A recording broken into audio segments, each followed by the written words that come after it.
तर या कार्यक्रमासाठी सर्व इथे उपस्थित झालेले सर्वांना आजच्या या कार्यक्रमाच्या शुभेच्छा देते आणि मला प्रास्ताविक करण्याचं इथे जे संचालकांनी आमंत्रित केलेलं आहे त्यांचं सुद्धा मी अभिनंदन करते।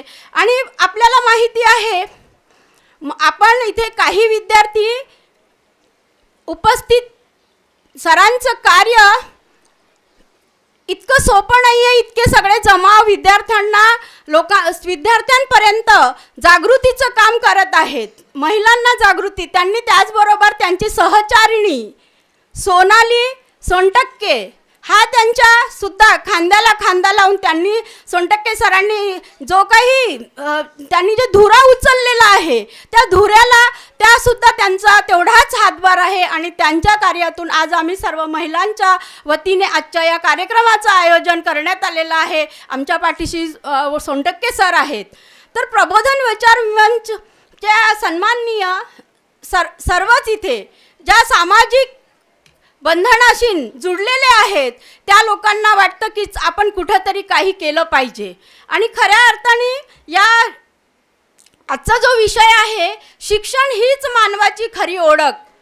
ज्या वेळेस आपण माननीय सोनटक्के सर त्यांनी तुम्हाला आज इथे जेवढे चेअर भरलेले आहेत इथे मोठे व्यक्तीही राहू शकले असते, पण खऱ्या अर्थाने जर विद्यार्थी आजच्या काळाची गरज आहे की भावी नागरिक जो घडवायचा आहे तो भावी नागरिक हा विद्यार्थी आहे आणि खऱ्या अर्थाने विद्यार्थ्याला सक्षम बौद्धिक विकास सामाजिक जाण ही आज आपले जे थोर पुरुष आहेत ज्यांनी जे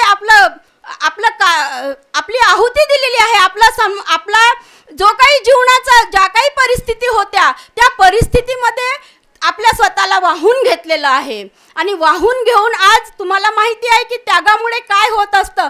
आज मगाशी आपण जो प्रश्न केलेला होता की ज्या व्यक्तींना म्हणजे बाबासाहेबांचं आज तुम्हाला माहिती आहे प्रबोधन विचार मंच अनेक दिवसापासनं म्हणजे कुठलीही अडचण असू द्या पण हे कार्य माननीय सोनटक्के सरांचा आपल्या चंद्रपूरच्या एकोरी वार्डपासून सुरू झालेलं आहे आणि त्यांच्या अगदी विद्यार्थी जीवनापासून बघा तुम्हाला इथे आणून तुम्हाला एक म्हणजे तुमची एक स्पर्धा घेतली जाते आणि त्या स्पर्धेच्या माध्यमातून तुम्हाला इथपर्यंत आणून आपल्या सर्वांना म्हणजे एक तो विचार असतो कारण सर नेहमी जे तज्ञ असतात प्रत्येक सब्जेक्टमध्ये जे तज्ञ आहेत ज्या विषय आहे ज्याची आम्हाला समाजाला गरज आहे अशा मान्यवरांना बोलवून आपल्यापर्यंत ते विचार आपल्या प्रबोधन माध्यमातून पोहोचविण्याचे काम माननीय सोनटक्के सर करत आहेत आणि 23 वर्षापासून कुठलाही या कार्यक्रमामध्ये खंड न पडू देता कार्यक्रम हे सतत चालू आहेत।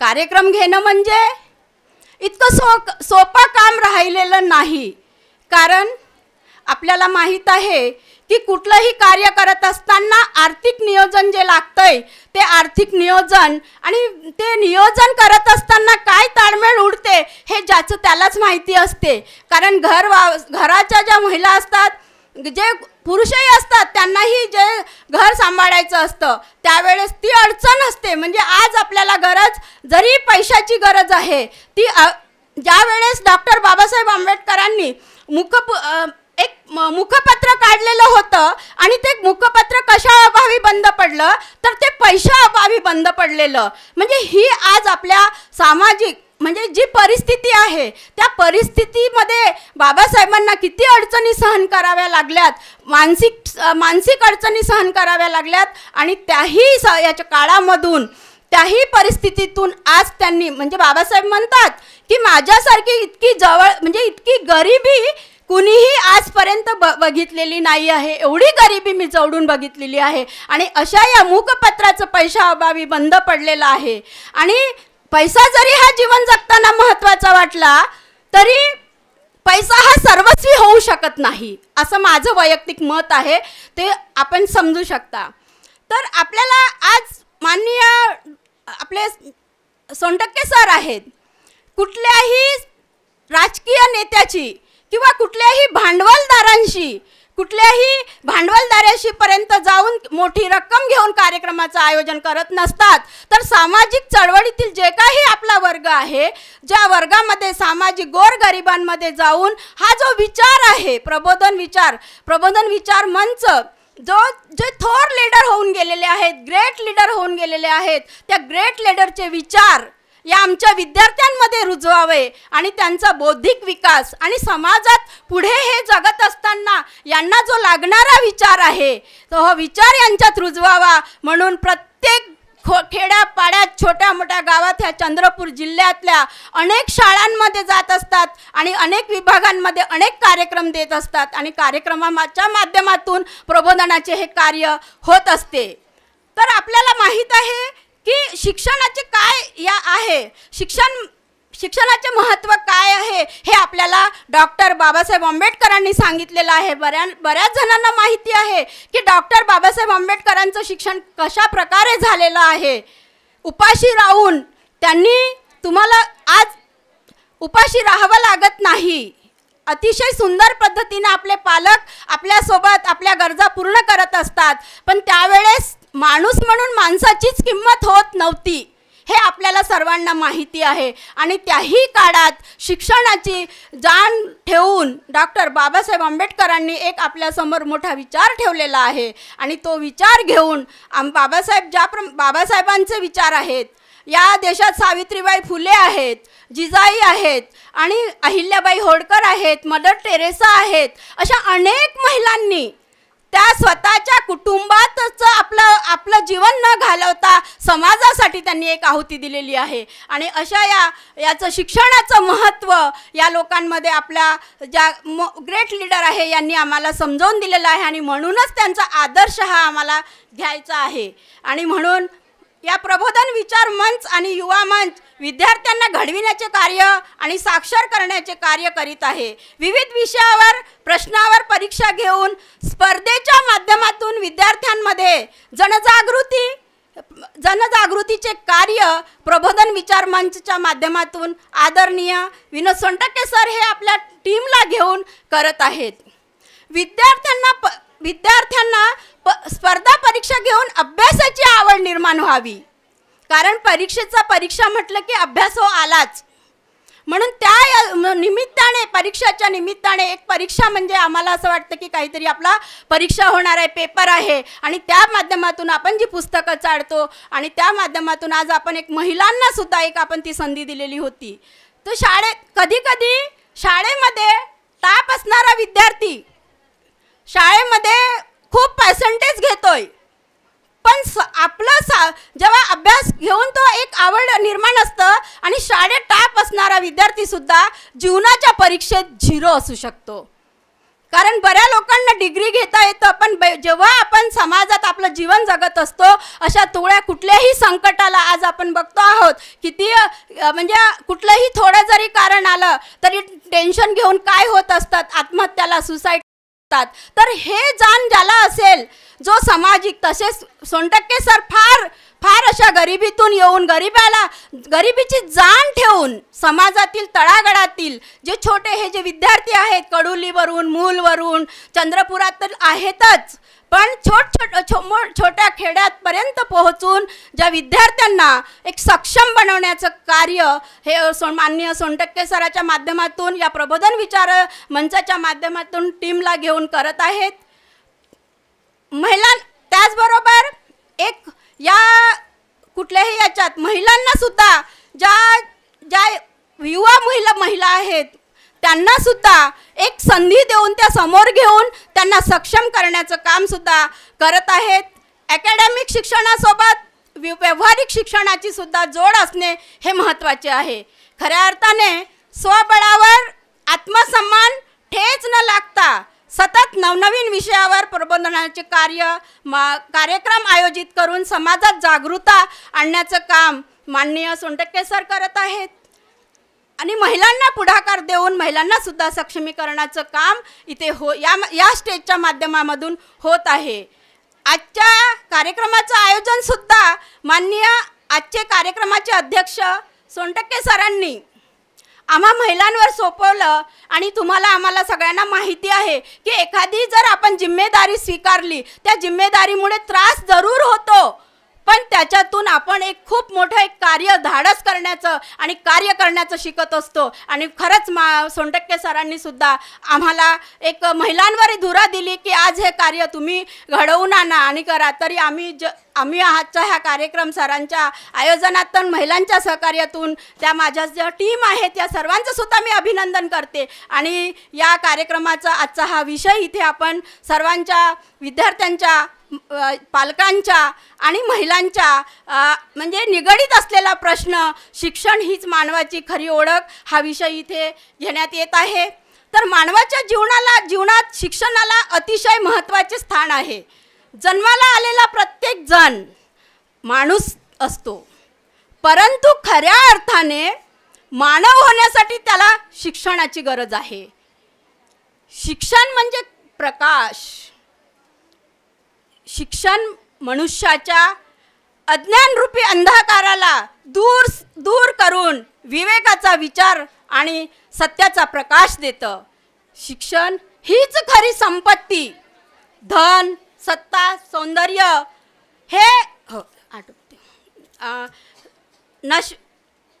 धन, सत्ता, सौंदर्य हे नश्वर असते, पण ज्ञान आणि शिक्षण हा अमर ठेवा आहे. जेव्हा इतर सर्व गोष्टी नष्ट होत असतात तेव्हा शिक्षण मात्र आपल्याबरोबर राहते.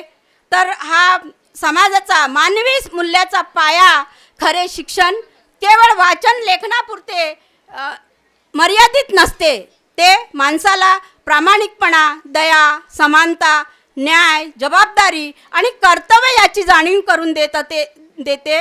तेच खरे शिक्षणातून घडत असते, होत असते. आणि त्यामुळे शिक्षणातून मानवता बहारते. आणि आज मी आपला फार वेळ घेतलेला आहे. महावितरण चंद्रपूर यांना मी उद्घाटनीय भाषणासाठी आमंत्रित करते. त्यांनी इंग्रजी भाषा किती महत्त्वाची आहे यावर थोडक्यात बोलावे. सर्वांना नमस्कार, जय भीम. प्रबोधन विचारमंच आणि युवा मंच चंद्रपूरद्वारे आजचा हा जो कार्यक्रम इथे आयोजित करण्यात आलेला आहे आणि याचा विषय जो आहे शिक्षण हीच मानवाची खरी ओळख. आता प्रास्ताविकेमध्ये मॅडमनी सविस्तरपणे शिक्षणाचं महत्त्व आपल्याला सांगितलेलं आहे. आजच्या या कार्यक्रमास उपस्थित प्रमुख मार्गदर्शक थोरात साहेब, assistant commissioner of custom Nagpur, या कार्यक्रमाचे अध्यक्ष सोनटक्के साहेब, कार्यक्रमात मुख्य अतिथी म्हणून लाभलेल्या संगीता थूल मॅडम, प्रवीण डोंगरे साहेब आणि आपले पंकज जीवणे साहेब, या कार्यक्रमास उपस्थित सर्व विद्यार्थी, त्यांचे पालक, शिक्षक आणि प्रबोधन युवा मंच तसेच युवा मंचचे सर्व सदस्य. खरं तर मी सोनटक्के साहेबांना असं म्हणेल की हॉल कमी पडतोय की तुमच्या कार्यक्रमाची व्याप्ती वाढत आहे, हा प्रश्न आता आम्हाला दिवसेंदिवस पडत आहे. कारण प्रत्येक वेळेस ज्यावेळेस आपण या कार्यक्रमाला येतो त्यावेळेस ती विद्यार्थ्यांची संख्या निश्चितच दिवसेंदिवस वाढत आहे. आणि तुम्ही हा जो वसा उचललेला आहे विद्यार्थ्यांमध्ये ही जागृती करण्याचं, सर्वप्रथम मी सगळ्यांना म्हणते की 2-4 तास आज सुरुवातीलाच आपल्याला सांगितलं, म्हणजे सगळ्यांनी तुम्ही सांगितलेलं आहे की रविवार हा तुमचा आवडता दिवस आहे. म्हणजे तुम्हाला विश्रांती म्हणा किंवा जे कुठल्याही कारणानं तुम्हाला तुमचं आवडतं काम करता येतं, परंतु तुम्ही या कार्यक्रमास नाही तरी म्हणजे उपस्थित आहात, तर सगळ्यांनी आपलं कान थोडंसं लक्षपूर्वक द्यावं. इथे जे कोणी मान्यवर आलेले आहेत ते आपले अनुभवाचे बोल तुमच्यासोबत शेअर करणार आहेत. त्याच्यामुळे आपापसामध्ये कुजबुजता आता थोडं जे काही आम्ही आमचा अनुभव तुम्हाला सांगणार आहोत ते निश्चितच तुम्हाला तुमच्या पुढच्या भविष्यामध्ये कामी येईल. तर सोनटक्के साहेबांनी असं म्हटलं की 9वी, 10वी आणि 11वी, 12वीचे विद्यार्थी आहेत. निश्चितच तुम्ही या आता आपल्या जीवनाच्या टप्प्याकडे आले आहेत की तुम्हाला तुमच्या भविष्यामध्ये काय करायचं आहे. बऱ्याचशा जणांनी ठरवून घेतलेलं असेल किंवा नसेल तर आपण जे काही आपल्या पूर्ण अवतीभोवती बघत असतो की आपल्याला काय व्हायचं आहे. साहेबांनी सांगितलं आहे की बरेचसे मुलं हे गरिबाघरचे आहेत. आत्ता प्रास्ताविकेमध्ये मॅडमनी जे सांगितलं की डॉक्टर बाबासाहेब आंबेडकरांनी जे म्हणून हे केलेलं होतं की माझ्यासारखी गरिबी ही कुणी अनुभवली नसेल, आणि त्यानंतरही त्यांनी जे म्हणजे असं प्रचंड जे काम केलेलं आहे, तुमच्यासमोर त्यांचा फोटो दिसतोय, त्यांचे विचार आपल्याला इथे मांडलेले आहेत. तर त्या विचाराशी म्हणजे की शिक्षण का महत्त्वाचं आहे, त्यांनी शिक्षण तर घेतलं, पण तुमच्यासारखे जे काही असतील त्या सगळ्या विद्यार्थ्यांसाठी वसतिगृह, शाळा, कॉलेजेस चालवले. त्याचं एक उदाहरण सांगते की म्हणजे डॉक्टर बाबासाहेब आंबेडकरांसारखी गरिबी खरंच कुणाच्या वाट्याला म्हणजे आलेली नाही, किंवा त्यांनी ज्या परिस्थितीचा सामना केला आणि त्या परिस्थितीतून त्यांनी जे हे प्रचंड अजळ असं कार्य केलेलं आहे, त्या कार्याला खरंच या जगात तोड नाही. तर त्यांनी जे शाळा महाविद्यालय आपल्या विद्यार्थ्यांसाठी चालवली, त्याचं एक महत्त्वाचं म्हणजे कारण माझे वडील त्या मिलिंद महाविद्यालयाचे विद्यार्थी होते. त्या गरीब कुटुंबातूनच ते गेले. त्यांचं असं म्हणणं होतं की जेवणासाठी सुद्धा आमच्याकडे पैसा नव्हता, परंतु फक्त इथून औरंगाबाद त्यावेळेसचं, आता छत्रपती संभाजीनगर, त्यावेळेस फक्त तिथे पोहोचण्याचं काम त्यांनी केलं. आणि एकदा का त्या शाळा कॉलेजमध्ये जर तुमचं ॲडमिशन झाली तर तुमची शिक्षणाच्या सोयीसोबतच तुमचं वसतिगृहातलं राहणं, जेवण हे सगळं मोफत होतं. तुम्ही विचार करा, आज आपण आपल्या फक्त कुटुंबाचा विचार करतो. सामाजिक परिस्थिती त्यावेळची आणि आत्ताची जर आपण बघितली तर याच्यामध्ये खूप अंतर आहे. आज जे संविधानामुळे आपल्याला जी समानता आपल्याला मिळालेली आहे ती त्यावेळेस त्यांना मिळाली नाही. आणि त्या प्रचंड अशा विरोधाभास परिस्थितीमध्ये सुद्धा त्यांनी जे शिक्षणाचं अजोड कार्य केलेलं आहे, त्याच्यामुळेच आपल्याला फक्त शिक्षणच घ्यायचं आहे. आपले आईवडील आपल्या जेवणाची, राहण्याची सगळी व्यवस्था करत आहेत, आपल्याला फक्त शिक्षण घ्यायचं आहे. त्याच्यामुळे अजूनही काही म्हणजे मुलींमध्ये एक आपापसात गोष्टी करून राहिल्या. तुम्ही एक लक्षात ठेवा, आत्ता तुम्हाला खरंच हे खूप असं सोपं असं वाटते की ठीक आहे, आपल्याला आपण ग्रॅज्युएट होऊ. फक्त ग्रॅज्युएट होणं, फक्त एवढं जर ध्येय आपण ठेवलं तर आपण निश्चितच काही करू शकणार नाही. सगळे सर्वसामान्यासारखे जर विचार करायला लागले तर बाकीचं हे शिक्षणासारखं महत्त्वाचं कार्य किंवा प्रबोधन विचारमंच किंवा युवा मंच हे जे काही कार्य करत आहेत, यांच्या साथीला कोण येणार आहे? तर त्यासाठी आपण प्रथम शिक्षण घेतलं पाहिजे. आणि शिक्षण का घ्यावं? कारण आता तुम्हाला अवेअरनेस सगळं आहे. तुमच्याकडे जे काही माध्यमं आहेत, समाज माध्यमं आहेत, याच्यातून आपण बऱ्याचशा गोष्टी आपण सहज आपल्याला उपलब्ध होतात. त्याच्यामुळे आपल्याला असं वाटते की आपल्याला सगळं माहिती आहे. अवेअरनेस सगळ्यांमध्येच आहे. शिक्षण का घ्यायला पाहिजे, नोकरी का करायला पाहिजे, या सगळ्या गोष्टी सगळ्यांना माहिती आहे. फक्त आपण त्या गोष्टीमध्ये एंगेज होत नाही जास्त.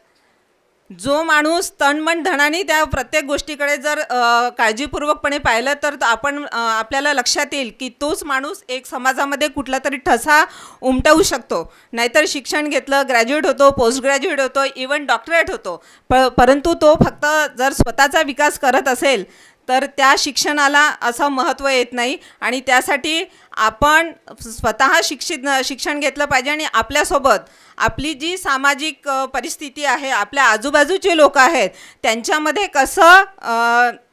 ते कसे पुढे येतील याचा जर आपण सगळ्यांनी विचार केला तर एक निश्चितच चांगला समाज निर्मिती होऊ शकते असं मला वाटतं. जे आता मला जो विषय दिलेला आहे की इंग्रजीचं महत्त्व, बरेचसे इथे मराठी मीडियममध्ये इथे किती लोक आहेत मराठी माध्यमातले?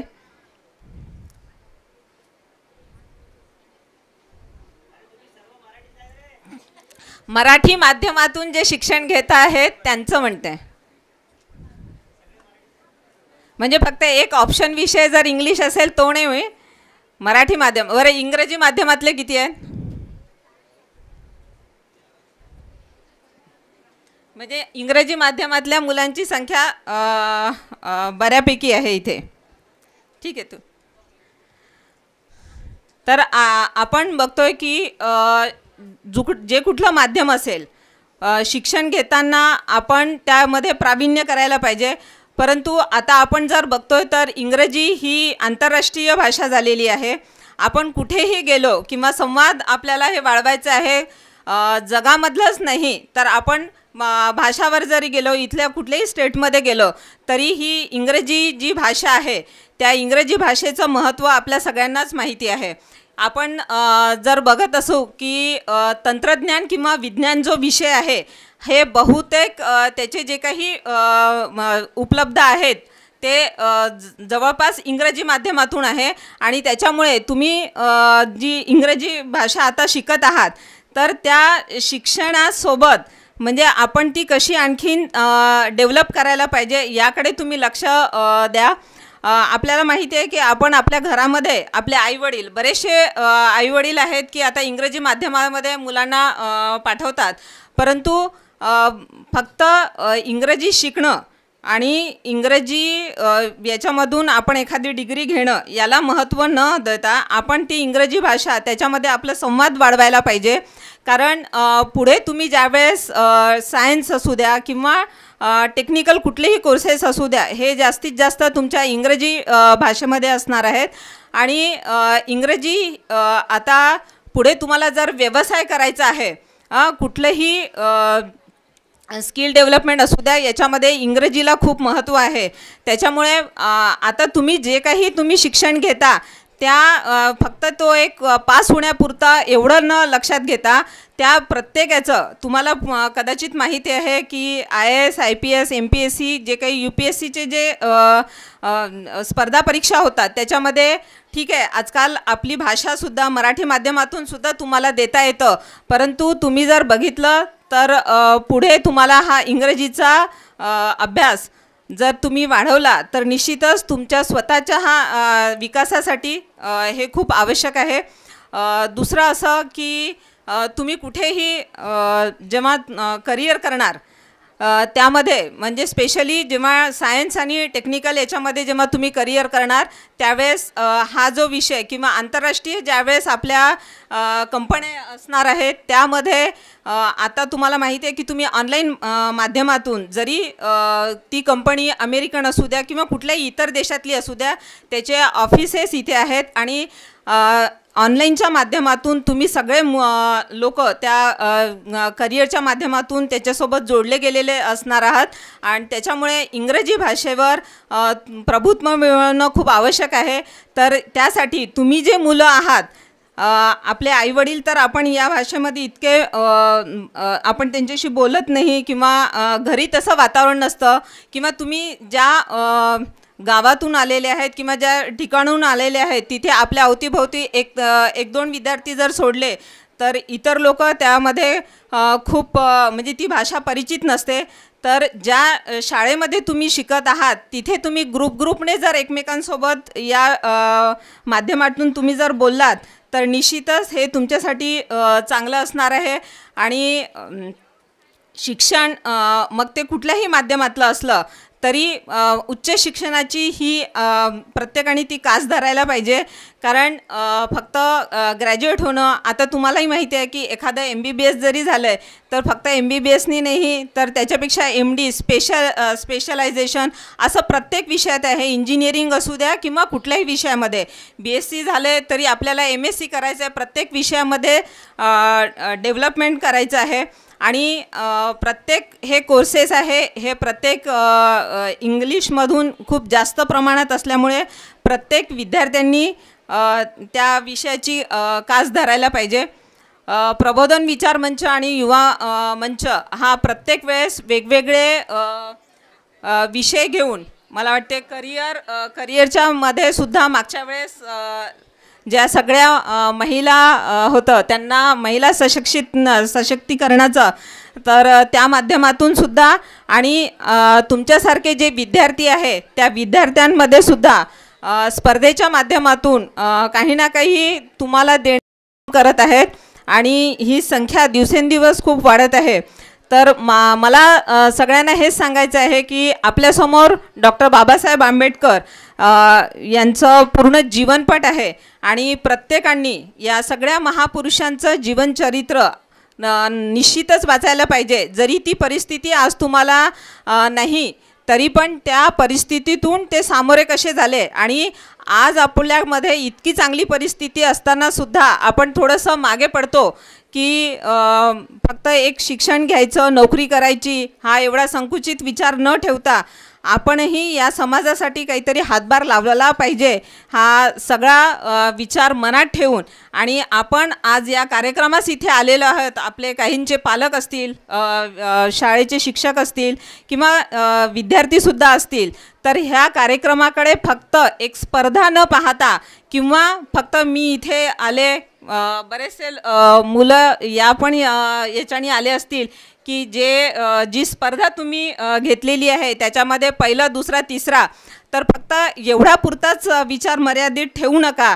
पुढे सुद्धा तुम्हाला अशा अनेक स्पर्धेसाठी म्हणजे तयार राहायचं आहे आणि प्रत्येक जीवनामधली प्रत्येक स्पर्धा, मग तुम्ही त्या स्पर्धेमध्ये फक्त जरी स्पर्धक म्हणून असले तरी हरकत नाही. नंबर येणं हा प्रत्येक म्हणजे हा पाठ हे असतो, नंबर आला तर निश्चितच चांगलं, पण त्याच्यावरून त्याची हुशारी ठरत नाही.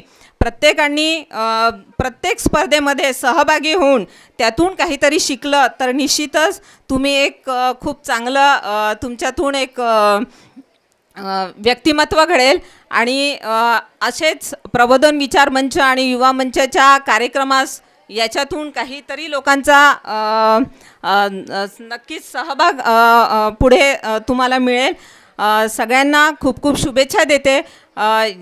जे कोणी या स्पर्धेमध्ये जिंकले असेल त्या सगळ्यांना आणि स्पर्धक म्हणून सुद्धा सगळ्यांना खूप खूप शुभेच्छा देते आणि प्रबोधन विचार मंच आणि युवा मंच चंद्रपूर यांच्याद्वारे असेच चांगले कार्यक्रम विद्यार्थ्यांसाठी त्यांच्या विकासासाठी भविष्यातही सुरूच राहतील.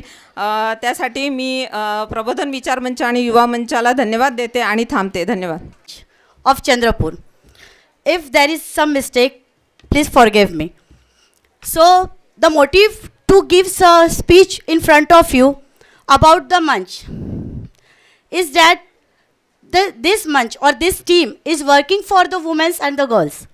The power of the women and the girls which is ensured in this team. First of all, I heartily thanks to all the team members of my and welcome all the team members on this occasion. The first thing is that in society we get the second priority, all ladies and all women and all girls.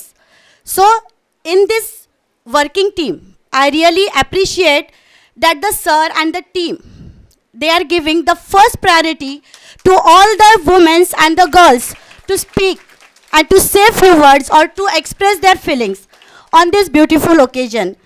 And I heartily say thankful to all these present members, honorable guests. They have given their precious time to success our program. I heartily welcome all of you on this dais and thank you so much. First of all, the girls present in the auditorium hall, I heartily say or congrats to them. They have some of them have got the first prize or first rank. Some are the scholar students are also present and the boys are also here. So all of the team is that when the encouraging is coming in front of you, you should take some things which are most important. If someone is telling to you or someone is giving his motivational speech, there is their ideas. So you should take in it and encourage yourself to success in your life, which is your goal. I hope you all of have a goal about an engineer or doctor. Some wants to become a politician or some wants to become a doctor. So the aim is that focus on your studies. The presence, I think, first of all, I thanks to Savitribai Phule, the first teacher. She gives the first priority to all the girls to study hard. And the way the girls are coming forward or they are successing their life, that is the appreciation. So I myself clap for all of the present girls and the ladies and all the girls. So thank you so much giving me this opportunity to say few words on this dais. Thank you. Thank you madam. यानंतर मी माननीय advocate स्थूल madam यांना आमंत्रित करते. त्यांनी ठरवलं तर मी काही करू शकतो या विषयावर थोडक्यात बोलावे. तथागत गौतम बुद्ध यांना त्रिवार वंदन करून, तसेच क्रांतीसूर्य महात्मा ज्योतिबा फुले, स्त्री शिक्षणासाठी अंगावर शेणाचे गोळे झेलणाऱ्या माता सावित्रीबाई फुले, आरक्षणाचे जनक शाहूजी महाराज महामानव आणि आम्हा सर्वांना मान उंच करून जगण्याचा अधिकार देणारे डॉक्टर बाबासाहेब आंबेडकर यांच्या कार्यास जीवनाचे रान करून हाल अपेष्टा सहन करणाऱ्या माता रमाई यांना मी त्रिवार नमन करते. तसेच आजचे माननीय अध्यक्ष सोनटक्के साहेब, आदरणीय पाहुणे मान्य doctor Praveen Dongre sir, SBI bank manager मान्य पंकज जीवने सर, प्रमुख मार्गदर्शक IRS सचिन थोरात सर, अधीक्षक अभियंता महावितरण संध्या चिवंडे मॅडम आणि हॉलमध्ये उपस्थित सर्व विद्यार्थी आणि बंधू आणि भगिनींना माझा सादर जय भीम. आज मी आपल्यासमोर प्रबोधन विचार मंच आणि युवा मंच चंद्रपूर द्वारा आयोजित प्रबोधन संमेलनमध्ये आपले विचार मांडण्यासाठी उपस्थित झाले आहे. बाबासाहेबांची विचारधारेला वाढवण्याचे काम हे संघटन करीत आहे. हे खूप चांगली गोष्ट आहे. ह्या संघटनेचा परिणाम मला इथं दिसत आहे, उपस्थिती बघून दिसत आहे की सोनटक्के सरांनी खूप छान काम केलेलं आहे. सोनटक्के सरांचं याच्यावरूनच त्यांचं काम आणि त्यांचं कर्तृत्व आणि त्यांचं संघटन किती मोठं आहे याच्या बाबतीमध्ये आपण विचार करू शकतो. तर यासाठी विनोद सरांना मी खूप धन्यवाद देते. त्यांनी मला घरी येऊन निमंत्रण दिलं आणि म्हटले की तुम्ही आमच्या याच्यामध्ये प्रबोधन करा. खरं तर मी काही खूप मोठी वक्ता नाही आणि खूप मोठी व्यक्तीही नाही. हे माझं पहिल्यांदाच म्हणजे इथं प्रबोधन आहे.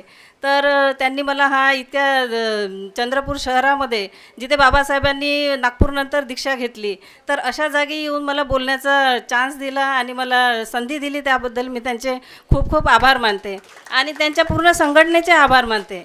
त्यांचं हे संघटनेचं काम दिसत आहे इथे. डॉक्टर बाबासाहेब आंबेडकर हे एक असाधारण व्यक्ती होते. ते एक विचारधारा आणि एक क्रांती होते. भारतातील दलित शोषित आणि वंचित समाजाला विशेष करून याहीपेक्षा जी पीडित नारी आहे तिला मानाने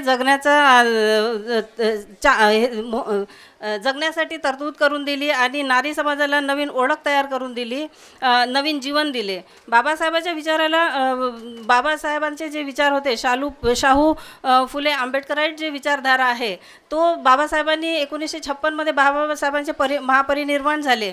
त्यांनी त्याच्या आधी पुष्कळ आरक्षणासाठी आणि संघटना लिहून त्यामध्ये पुष्कळ सारे तरतुदी करून ठेवल्या की आपण सगळे शिकले पाहिजे आणि संघटित झाले पाहिजे, यासाठी खूप सारे तरतुदी करून ठेवल्या. त्याच्यानंतर त्यांच्या महापरिनिर्वाणानंतर हा गाडा तिथेच थांबून गेला. त्याच्यानंतर मग समाजामध्ये जे आरक्षणाचा फायदा घेऊन किंवा जे शिक्षित झाले लोक होते त्यांनी आपला सेल्फ सेंटर्ड झाले. त्यांनी आपला हा गाडा पुढे नेण्याचं काम थांबवून दिलं पूर्णपणे. तर त्यानंतर पंजाबच्या रोपड शहरामध्ये आणखीन एका मान्यवरांचा जन्म झाला. 1973मध्ये ते जेव्हा नोकरी करून पुण्याला नोकरी करत होते, ते सायंटिस्ट होते. अशा मान्यवर कांशीरामजींनी मग तिथे त्यांना ह्या जातीवादाचा आणि या मनुवादी व्यवस्थेचा दंश झाला आणि त्यांनी हा गाडा पुढे नेण्याचा निर्णय घेतला. त्यानंतर त्यांनी आपली संघटना तयार केली. त्याच्यामध्ये त्यांनी बामसेफ, DS4 अशा संघटना तयार केल्या. तिथे त्यांनी संघटनेचं महत्त्व बाबासाहेबांनी तसं संविधानामध्ये पण लिहून दिलेलं आहे की संघटित व्हा, शिक्षित व्हा आणि संघर्ष करा. हे तर बाबासाहेबांनी आपल्याला सांगितलंच आहे. त्यानुसार त्यांना वाटलं की आता एकट्याने संघर्ष करून नाही, आपल्याला संघटित झालं पाहिजे. तर त्यांनी आपले संघटन तयार केले. त्यांनी बामसेफ तयार केली, DS4 तयार केले आणि जागृती जथ्याच्या द्वारे जे झोपलेली कॉम होती त्यांना जागवण्याचा प्रयत्न केला. त्यांच्यामध्ये नवीन विचारधारा संचारित केली. तर हा जो गाडा आहे हा कांशीरामजींनी पुढे नेला आणि त्याच्यानंतर त्यांनी 1984मध्ये संघटना तयार केली. त्यांनी काम चालू केलं, पण त्यांना वाटलं की एवढ्याने होणार नाही. आपल्याला काहीतरी जेथपर्यंत आपण शासनामध्ये येत नाही तिथपर्यंत आपण काही प्रगती करू शकत नाही किंवा आपल्या अस्पृश्य समाजाला उंच स्थान देण्यासाठी आपल्याला राजकारणामध्ये येणं जरुरी आहे. त्यासाठी त्यांनी BSPची स्थापना केली. 1984मध्ये त्यांनी BSPची स्थापना केली.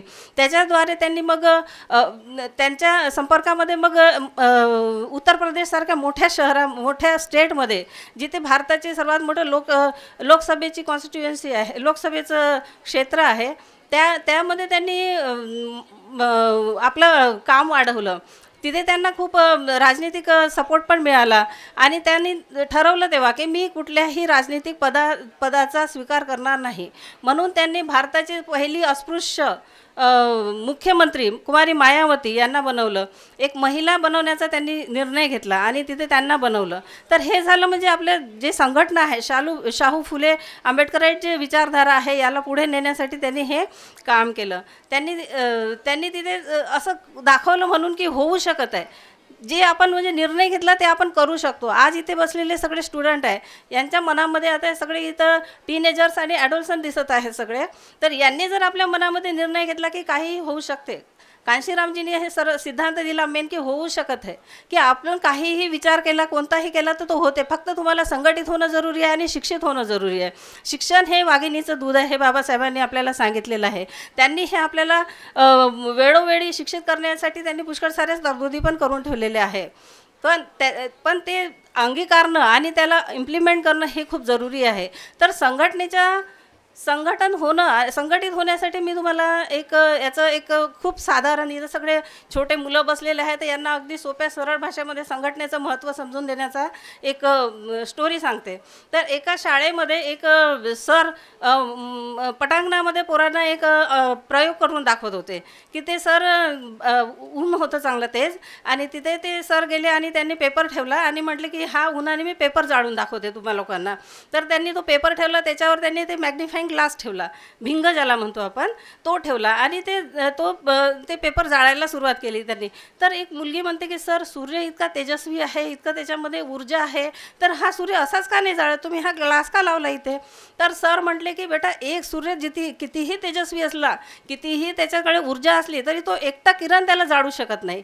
त्याला संघटित व्हावं लागेल. खूप सारे किरण जेव्हा ह्या मॅग्निफाय ग्लासच्या थ्रू जेव्हा संघटित होऊन याच्यावर येते तेव्हा हा पेपर जळते. तर हे झालं संघटनेचं महत्त्व. तर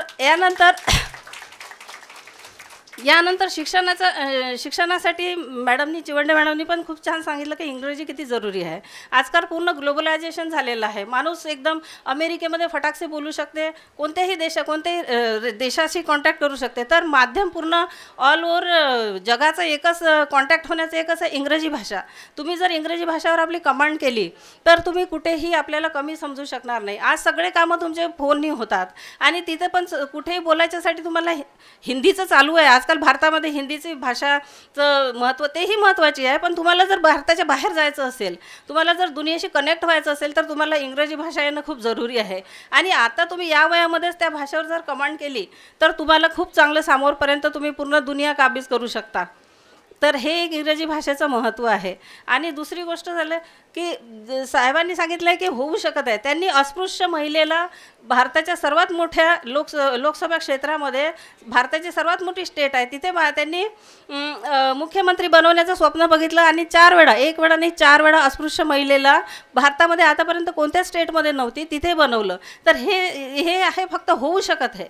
त्यांनी काय म्हटलं, होऊ शकत आहे, काहीही होऊ शकते. तुम्ही शिक्षण कधीही घ्या, काहीही घ्या, त्याच्यासाठी काही वयोमर्यादा नाही आणि काही लिमिट नाही आहे. तर याच्यासाठी मी एक उदाहरण सांगते की माझं स्वतःचं उदाहरण मी इथे सांगू इच्छिते की मी ज्या परिवारामध्ये जन्मली तिथे मला फक्त एक ग्रॅज्युएशन, मुलींना फक्त एक ग्रॅज्युएशन, सिम्पल ग्रॅज्युएशन असली की बस, ते पण कधी काळी कामी येते म्हणून एवढं शिक्षण देण्यात म्हणजे होतं. बाकी असं काही म्हणजे विशेष असं काही नाही की नाही शिकली पाहिजे किंवा नोकरी केली पाहिजे, आपल्या पायावर उभी झाली पाहिजे, असं काही होतं नाही ध्येय. तर मी सिम्पल ग्रॅज्युएट झाली तेव्हा पण मला म्हणजे कायद्याचा अभ्यास करायचा होता, लॉ करायचा होता. पण त्यावेळी काय होतं की नाईटमध्ये क्लास चालायचे, LLBचे क्लासेस नाईटमध्ये चालायचे. तर ऑब्वियसली परमिशन तर तेव्हा होतीच नाही, घरातून निघायची. तर ते मी सोडून मग MA ला ॲडमिशन घेतली. MA ला ॲडमिशन घेतली, लगेच लग्न झालं, लगेच मुलं झाले, शिक्षण थांबलं, पूर्णपणे तिथं स्टॉप झालं. मग त्यानंतर जेव्हा आम्ही नागपूरला आलो, मग माझ्या मुलाचं जेव्हा 12वी झालं तेव्हा विचार करण्यात आला की आता यांनी समोर काय करावं होतं, ते लॉचं त्याचं करायचं होतं. तर साहेबांनी मला म्हटलं की तुझी इच्छा होती शिकायची तर तू पण शिकू शकते. मी म्हटलं आत्ता या वयाच्या 45व्या वर्षी मी कशी जाणार कॉलेजमध्ये. तर साहेब म्हटले की नाही, काहीही करू शकतं, होऊ शकते. तर मग मी म्हटलं ठीक आहे, मला मग मी म्हटलं ठीक आहे देऊन पाहते. तेव्हा CET फर्स्ट टाईम CET होती. तर मी CETची एक्झाम दिली त्यावेळी. CETची एक्झाम मी म्हटलं होते थोडी काय याच्यात आपलं होणारच नाही.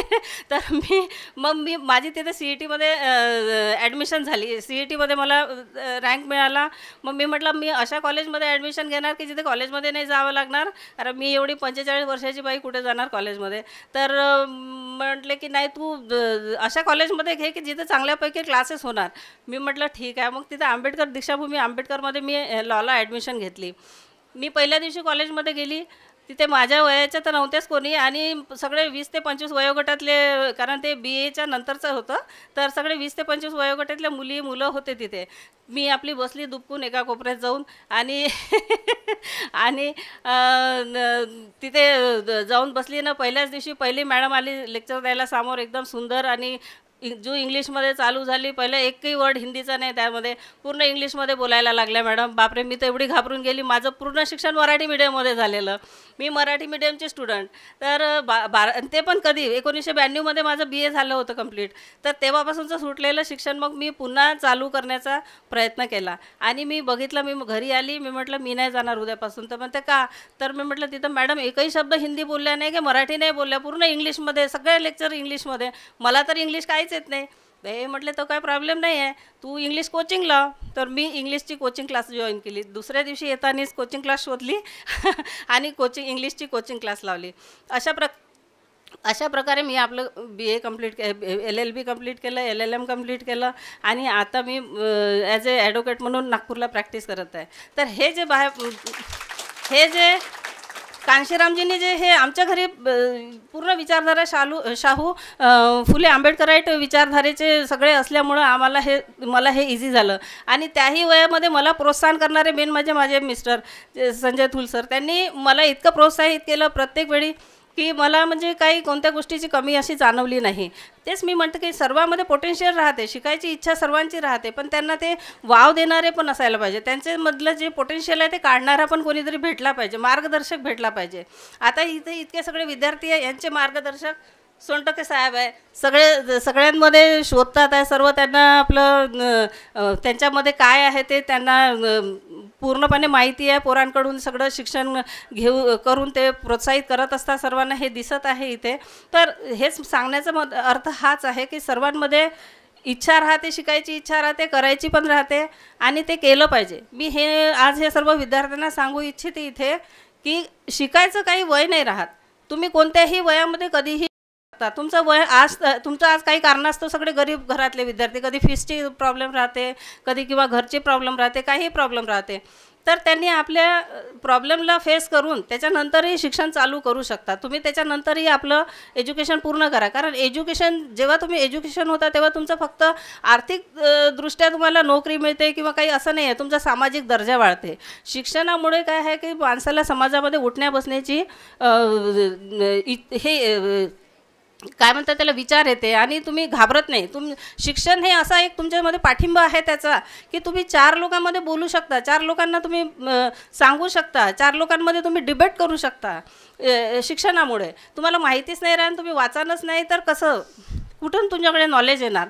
शिक्षण फक्त आपल्या म्हणजे आर्थिक परिस्थिती सुधारण्यासाठी तर आहेच, खूप मोठं सहाय्य आहे. शिक्षण कराल तुम्ही, नोकरी भेटेल तुम्हाला, बिझनेसमध्ये काही त्याचा उपयोग होईल शिक्षणामुळे. पण समाजामध्ये तुमची स्थिती सुधारण्यासाठी, तुम्ही जगामध्ये उंच मान करून जगण्यासाठी शिक्षणाची खूप गरज आहे. तर कधीही कुठल्याही कंडिशनमध्ये आपलं शिक्षण स्टॉप करू नका आणि नेहमी शिकत राहा. एवढं बोलून मी माझे 2 शब्द संपवण्याचा इथे हे करते. आणि इतर ह्या प्रबोधन विचार मंच आणि युवा मंचला खूप धन्यवाद देते की त्यांनी मला इथे बोलण्यासाठी बोलवलं आणि मोका दिला. त्याबद्दल मी सर्वांचे आभार मानते. जय भीम, जय भारत. अतिशय सुंदर मनोगत व्यक्त केलं मॅडम तुम्ही, धन्यवाद. नवी क्षितिजे उघडणाऱ्या विचारांचे स्वागत करू, प्रज्ञा तेवत ठेवणाऱ्या विवेकाला सोबत करू. मी आजच्या कार्यक्रमाचे प्रमुख व्यक्ती माननीय Sachin Damodar Thorat sir, assistant commissioner of custom Nagpur यांना विनंती करते की त्यांनी आम्हाला मार्गदर्शन करावे. धन्यवाद मॅडम. बहुजनाच्या शिक्षणासाठी आणि उत्थानासाठी आपले आयुष्य खर्च करणारे महात्मा ज्योतिराव फुले, सावित्रीबाई फुले आणि छत्रपती शाहू महाराज, त्याप्रमाणेच भारतीय घटनेचे शिल्पकार डॉक्टर बाबासाहेब आंबेडकर यांना सर्वप्रथम मी त्रिवार अभिवादन करतो.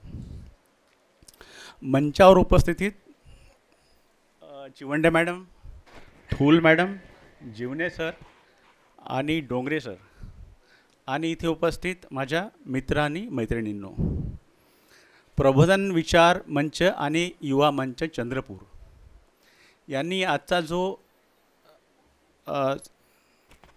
प्रबोधनाचा संमेलन आयोजित केलं आहे आणि त्याच्याबद्दल तुमची जी उपस्थिती इथे मला दिसते त्याच्याबद्दल सर्वप्रथम मी तुमचे अभिनंदन करतो.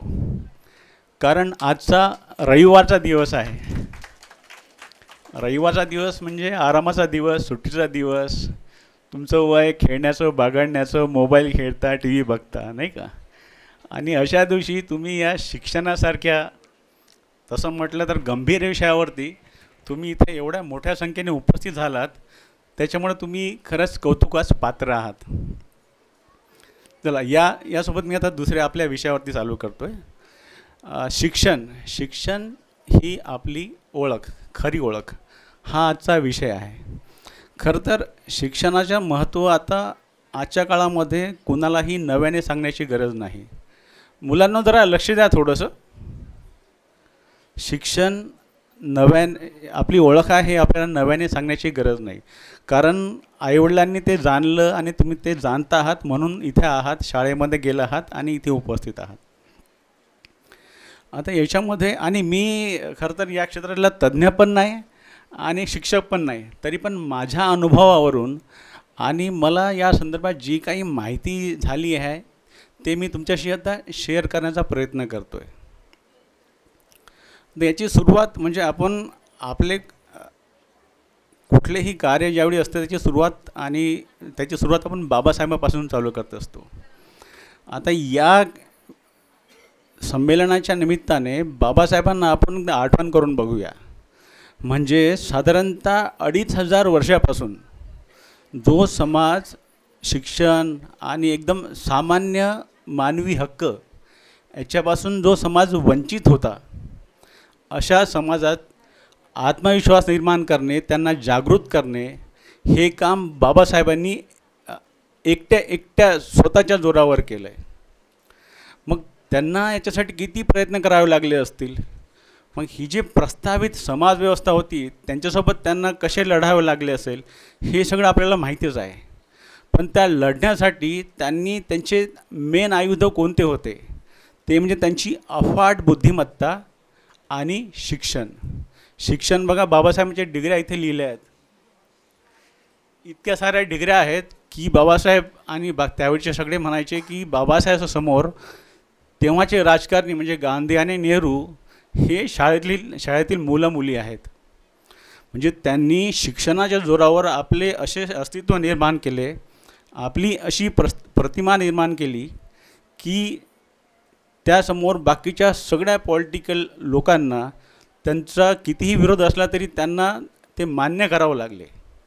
आणि त्याचेच फळ म्हणून आपल्या राज्यघटनेच्या मार्फत बाबासाहेबांनी आपल्याला अधिकार आणि हक्क मिळवून दिले. आता ही विषय झाला बाबासाहेबाचा. बाबासाहेब तर अतुलनीय होतेच, पण आता आपण शिक्षण आपल्या संदर्भात कसे, म्हणजे आपण सामान्य व्यक्ती म्हणून, सामान्य स्टुडंट म्हणून शिक्षण आपल्या आयुष्यात कसं काय महत्त्वाचं आहे याच्याबद्दल थोडासा विचार करूया. शिक्षणामध्ये साधारण आपला व्यक्तिमत्व विकासामध्ये शिक्षण मोठ्या प्रमाणावर मदत करत असते. शिक्षणामुळे काय होतं, आपल्याला जगाचं ज्ञान होतं. शिक्षणामुळे आपल्याला ज्ञान अर्जन होतं. शिक्षणामुळे आपल्याला नवीन स्किल्स माहिती होतात. म्हणजे बघा, आपण जर घरीच बसून राहिलो तर आपल्याला कुठली गोष्ट कशी काय माहीत पडणार, जगात काय होतं आहे, कसं होतं आहे, हे कसं काय कळणार. पण ज्यावेळी आपण त्या गोष्टीचा अभ्यास करतो, त्याचं ज्ञान घेतो, नवीन स्किल्स शिकतो, त्यावेळी आपल्याला लक्षात येते की असं आहे जगामध्ये, ह्या साऱ्या गोष्टी आहेत. त्याच्यामुळं जगाविषयी आपली काहीतरी धारणा बनते आणि जगाकडे बघण्याचा आपला दृष्टिकोन बदलतो. हा दृष्टिकोन आपलं व्यक्तिमत्व डिफाईन करत असतो. म्हणजे आपण आपल्या जगाकडे कसे बघतो त्याच्यावरून तो व्यक्ती कसा आहे हे आपल्याला डिसाईड करता येते, ते डिफाईन करता येते. तर हा झाला आपला जगाकडे बघण्याचा दृष्टिकोन. याचा उलटा म्हणजे जगाचा आपल्याकडे बघण्याचा दृष्टिकोन. साधारण बघा, एखादा म्हणजे जग आपल्याकडे किंवा कुणाकडे कसं बघतं. एखादा व्यक्ती अशिक्षित आहे तर त्याला किती महत्त्व असतं, साधारण शिक्षित आहे तर त्याला ते समाज किती महत्त्व देतो, आणि उच्च शिक्षित असतो त्याला समाज किती महत्त्व देतो हे आपल्याला साधारण सगळ्यांना माहिती असतेच. म्हणजे जो जास्त शिक्षित आहे त्याला समाजात जास्त महत्त्व प्राप्त होते. त्याच्यामुळे त्याची जी महत्त्व होण्याची जी प्रतिमा आहे ही याच्यामध्ये शिक्षणाचा मोठा रोल असतो. आता याच्यानंतर तुम्ही डॉक्टर बनणार, इंजिनियर बनणार, वकील बनणार किंवा अजून काही, हे सगळं करत असताना याच्यासाठी तुम्हाला शिक्षणाचाच आधार घ्यावा लागेल, आणि शिक्षणाद्वारेच तुम्ही तुमची तशी ओळख निर्माण करू शकता. साधारणतः असं म्हणतात, जेवढं जास्त शिक्षण तेवढी मोठी ओळख किंवा तेवढं जास्त महत्त्व त्या व्यक्तीला समाजात प्राप्त होतं. पण याला असं बघितलं तर केवळ क्वांटिटी न करता क्वालिटी शिक्षण घ्या. म्हणजे आपण जे शिक्षण घेतो आहे त्याचा खरंच आपल्या स्वतःच्या विकासासाठी उपयोग करून घ्या. हा झाला समाजाचा आपल्याकडे बघण्याचा दृष्टिकोन कसा बदलतो शिक्षणामुळे याविषयी थोडंसं. आता याच्यानंतर बघा, शिक्षणामुळे आपल्याला संधीची उपलब्धता होते. आपण जेवढे जास्त शिकलो तेवढ्या जास्त संधी उपलब्ध होतात, आणि संधी उपलब्ध झाल्या म्हणजे आपल्याला आपल्या इकॉनॉमिक जे स्टेटस आहे ते चेंज करण्यासाठी त्याची मदत होते. तुम्ही आता डोक्यामध्ये काहीतरी ठरवलं असेल ना मित्रांनो, काय बनायचं आहे, कसं बनायचं आहे. सध्या डोक्यात आहे तुमच्या काही? काय बनायचं आहे कोणी सांगाल? काय बनायचं तुला? काय? इंडियन आर्मीमध्ये जायचं आहे. बघा, त्या मुलींनी या वयामध्ये इंडियन आर्मीमध्ये जायचं हे ठरवून ठेवलं आहे. अजून कोणी आहे ज्यांनी अजून ठरवून ठेवलेलं आहे काय बनायचं आहे? तुला त्यासाठी काय करावं लागेल बेटा? इंडियन आर्मीमध्ये जायसाठी काय करावं लागेल तुला? प्रॅक्टिस. शिक्षण कोणतं घेणं गरजेचं आहे? बरं, तू हे शिक्षण नाही घेतलं तर तू इंडियन आर्मीमध्ये जाऊ शकेल का? नाही ना. तर त्याच्यामुळं हे शिक्षण जे आहे तिला इंडियन आर्मी ऑफिसर म्हणून तिची आयडेंटिटी डिफाईन करण्यासाठी मदत करणार आहे. बरोबर आहे ना? ठीक आहे.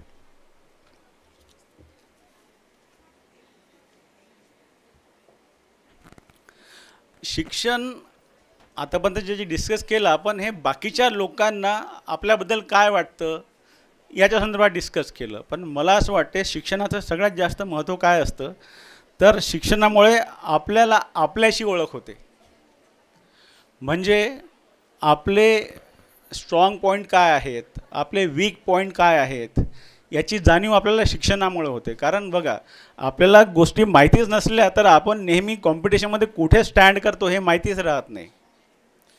त्याच्यामुळे शिक्षणाचा आपण अशा प्रकारे फायदा करून घेऊ शकतो की जेणेकरून आपले आपले उणिवा, आपले स्ट्रॉंग पॉईंट्स आपण जाणून घेऊ शकतो. आपल्या उणिवावरती आपण प्रयत्न करू शकतो. शिक्षणाबद्दल एक प्लेटो हा एक ग्रीक तत्त्वज्ञ आहे, त्याचे एक वाक्य मला फार जास्त महत्त्वाचे वाटतात. तो म्हणतात की मनुष्य ज्या दिशेने शिक्षणाची सुरुवात करतो त्याच पद्धतीने त्या दिशेने त्याचे फ्युचर घडत जाते. म्हणजे आता तुम्ही ज्या दिशेने शिक्षणाकडे बघत आहात, तुमची सुरुवात जशी करत आहात, तुमचं फ्युचर तसंच घडणार आहे. त्याच्यामुळं शिक्षणाला तुम्ही खूप सिरियसली घेणं गरजेचं आहे. थोडक्यात सांगायचे तर शिक्षण तुमच्या व्यक्तिमत्वाचा विकास करण्यासाठी फार जास्त महत्त्वाचं साधन आहे. तर व्यक्तिमत्वाचा विकास म्हणजे बुद्धिमत्तेचा विकास.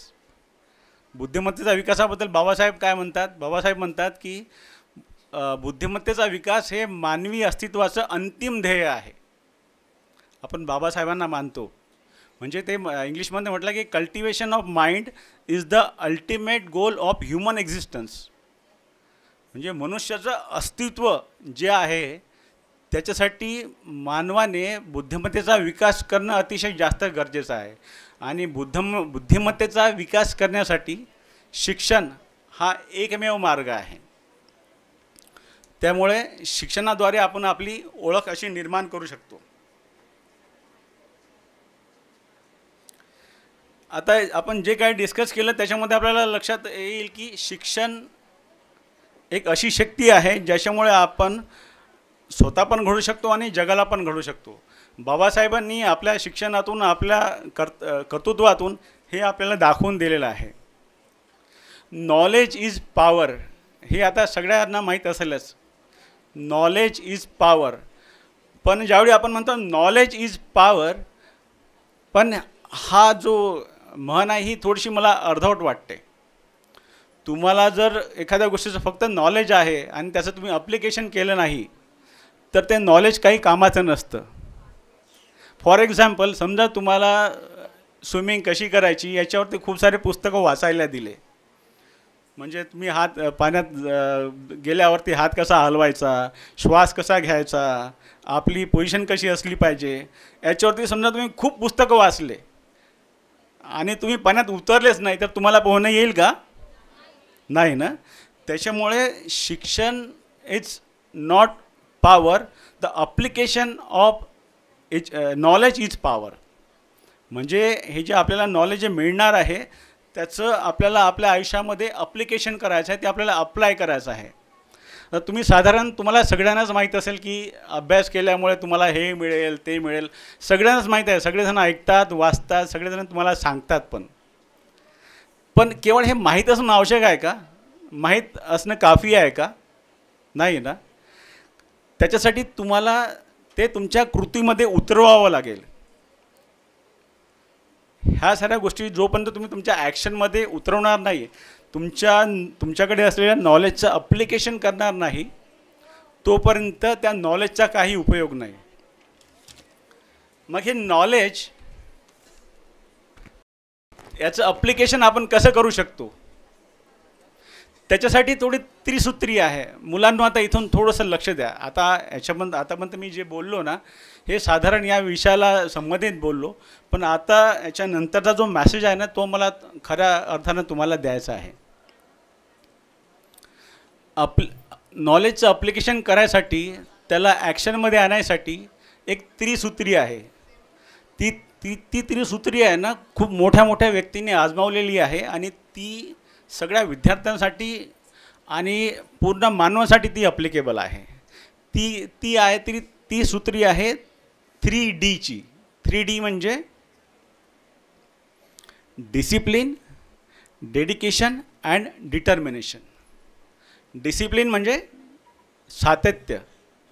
आपण डिसिप्लिन्ड असायला पाहिजे, सातत्य असायला पाहिजे. आपल्या अभ्यासामध्ये सातत्य असायला पाहिजे. सातत्य म्हणजे कसं असायला पाहिजे? कधी कधी काय होतं, आपण साधारण म्हणतो आता मी आराम करतो, आजचा अभ्यास उद्या करेन, उद्याचा अभ्यास परवा करेन, परवा अभ्यास मी पूर्ण दिवसभर अभ्यास करेन. पण या पद्धतीच्या आपल्या ॲप्रोचमुळे आपण सक्सेस मिळवू शकत नाही. त्याच्यासाठी आपला डिसिप्लिन महत्त्वाचा असतो. म्हणजे आपण रोज 2 तास जरी करायचे असले, फक्त 2 तास करा, न चुकतं करा, रोज करा. काहीही हो, किती कठीण प्रसंग हो, तुमच्या घरी पाहुणे येवो, तुमचे मित्र येवोत, ते 2 तास तुम्ही अभ्यासासाठी काढलेच पाहिजे. तर त्याच्यामुळे हा डिसिप्लिन तुमच्यासाठी नाही, सगळ्यांसाठीच महत्त्वाचं आहे. विद्यार्थीच काय, आज मी पण किंवा कोणीही पण डिसिप्लिनशिवाय सक्सेसकडे जाऊ शकत नाही. दुसरा D आहे डेडिकेशन. डेडिकेशन म्हणजे त्याग. आता तुम्हाला समोर जायचं असेल तर तुम्हाला तुमच्या सुख सुविधा, आराम, मनोरंजन याच्यापासून त्याग करायला पाहिजे. तुम्ही त्याग करायला शिकलं पाहिजे. अभ्यास करत असताना तुम्ही बाकीच्या गोष्टी सोडल्या पाहिजे, कारण हाच तुमचा पिरियड आहे जिथून तुम्हाला तुमची भविष्याची दिशा ठरत असते. डेडिकेशन. आणि तिसरा जो आहे तो डिटर्मिनेशन. डिटर्मिनेशन म्हणजे निर्धार. तुम्हाला जे करायचं आहे त्याचा निर्धार तुम्ही आतापासून करून ठेवा. जसं त्या मुलीने सांगितलं तिला आर्मी ऑफिसर बनायचं आहे, तिचा तो निर्धार आहे. जोपर्यंत तुम्ही तसा निर्धार करणार नाही तोपर्यंत तुमचे गोल तुम्हाला सहजासहजी मिळत नाही. साधारण एक एक्झाम्पल तुम्हाला सांगतो मी. समजा आपल्याला एखाद्या पर्वतावरती चढायचं आहे आणि त्या पर्वतावरती गेल्यावरती नेमकं तिथे काय आहे हे तुम्हाला माहितीच नाही आहे, तर पर्वतावरती चढणं फार बोरिंग होतं, फार कंटाळवाणं होतं. तुम्हाला वाटते जाऊ देत ना, कोण चढणार आहे. पण ज्यावेळी त्या पर्वतावरती गेल्यावरती तुम्हाला माहीत आहे की ती गोष्ट तुम्हाला मिळणार आहे आणि ती गोष्ट तुमच्या आवडीची आहे, त्यावेळेवर तुमचा प्रवास जो आहे तो सोपा होतो. कठीण जरी असला तरी तो तुम्ही पूर्ण करता. या संदर्भात आहे ना, अमेरिकन एक सायंटिस्ट आणि एक उद्योजक आहे, त्याचे एक वाक्य मला फार जास्त महत्त्वाचे वाटतात. तो म्हणतात, when why is powerful then how is easy. म्हणजे आपल्याला एखादी गोष्ट जी करायची आहे ती का करायची आहे हे जर आपल्याला आपल्या मनाशी घट्ट असलं की मग ती कशी करायची ते आपोआप होत असतात. त्याच्यामुळे हे शिक्षण घेत असताना तुम्हाला नेमकं भविष्यात हे शिक्षण कुठल्या कामासाठी घ्यायचं आहे हे तुम्ही पक्कं करा. खूप मुलं असे असतील ज्यांना आपली आर्थिक परिस्थिती सुधारायसाठी शिक्षण घ्यायचं वाटत असेल. कुणाला असं वाटत असेल की माझे आईवडील आहेत, त्यांची स्वप्न पूर्ण करण्यासाठी मी शिक्षण घेतलं पाहिजे. कुणाला असं वाटत असेल की मला IAS ऑफिसर बनायचं आहे, IPS ऑफिसर बनायचं आहे किंवा समाजसेवा करायची आहे, या कारणासाठी मला शिक्षण घ्यायचं आहे. त्याच्यामुळं तुम्ही जे करत आहात त्याच्या मागचा व्हाय शोधा. म्हणजे रोज सकाळी उठण्यासाठी तुम्हाला तो व्हाय असला पाहिजे. मी सकाळी उठायचं तर का उठायचं हे रिझन तुमचं तुमच्याशी पक्कं असलं की तुम्ही बरोबर आपोआप त्या दिशेने चालू लागता. मग तो तुम्हाला डिसिप्लिन फार काही कठीण वाटत नाही. आणि हा डिसिप्लिन हा कंटिन्यू जर ठेवायचा असेल आपल्याला तर त्याच्यासाठी आपल्याला फोकस स्टडी करणं गरजेचं आहे. फोकस म्हणजे जसं मॅडमनी आता सांगितलं, फोकस म्हणजे जसं सूर्याची किरणे त्या कागदावरती फोकस केल्यानंतरच त्याला सक्सेस मिळतं त्या कागदाला जाळायसाठी. तसा फोकस फार जास्त महत्त्वाचा आहे. ही फोकस म्हणजे आपल्या अभ्यासावरती किंवा आपण जे काही करत आहेत त्याच्यावरती लक्ष केंद्रित करणे. ही जी क्वालिटी आहे ना ही अतिशय रेअर क्वालिटी आहे. आणि ही क्वालिटी ज्या विद्यार्थ्यांनी स्वतःमध्ये मिळवली ना त्याला 100% यश मिळते. आजकाल मोबाईलचं युग आहे, त्याच्यामुळं डिस्ट्रॅक्शन खूपच इझी आहे. प्रत्येक मिनटाला काय होतं, कुठून तरी मेसेज येतो, व्हॉट्सअप काहीतरी येतो, काहीतरी ॲडव्हर्टाईजमेंट येते आणि आपण साधारण काय म्हणतो, मी बस थोड्या वेळासाठी बघतो आणि बघता बघता अर्धा तास 1 तास कसा निघून जातो कळतच नाही. मग व्हिडिओ गेम खेळत बसतो, आपण खेळतो ना, काहीतरी करत बसतो, तुमचा वेळ कसा जातो कळत नाही. तुम्हाला असं वाटतं की तुम्ही फार बिझी आहात, पण ॲक्च्युली तुमचा सारा वेळ म्हणजे जास्तीत जास्त वेळ मोबाईल बघणे, कम्प्युटर खेळणे किंवा TV बघणे याच्यातच चालला जातो आणि प्रत्यक्षात तुमच्या हाती काही लागत नाही. त्याच्यामुळे तुमचा फोकस हा खूपच जास्त महत्त्वाचा आहे. फोकसचं काय असतं माहीत आहे का, फोकस तुम्हाला हे जे बाकीचे व्हॉट्सअप वगैरे आहे ना ते तुमचं लक्ष त्यांच्याकडे वेधण्याचा प्रयत्न करत असतात. तुम्हाला त्यांच्याशी फाईट करायची आहे. कारण हे ज्यांना कोणाला ॲडव्हर्टाईजमेंट तुम्ही बघितली पाहिजे असं वाटते, इंटरनेट बघितलं पाहिजे असं वाटते, त्यांचं कामच ते आहे. त्यांना तुमचं लक्ष केंद्रित करायचं आहे आणि त्यांना तुमचा स्क्रीन टाईम वाढवायचा आहे. तर तुमची फाईट त्यांच्यासोबत आहे. त्याच्यामुळे तुम्ही तुमचा कंट्रोल स्वतःकडे ठेवला पाहिजे. तुमचा फोकस कसा असायला पाहिजे, कशावरती असायला पाहिजे हे तुम्ही त्याच्यासाठी डिसाईड करायला पाहिजे.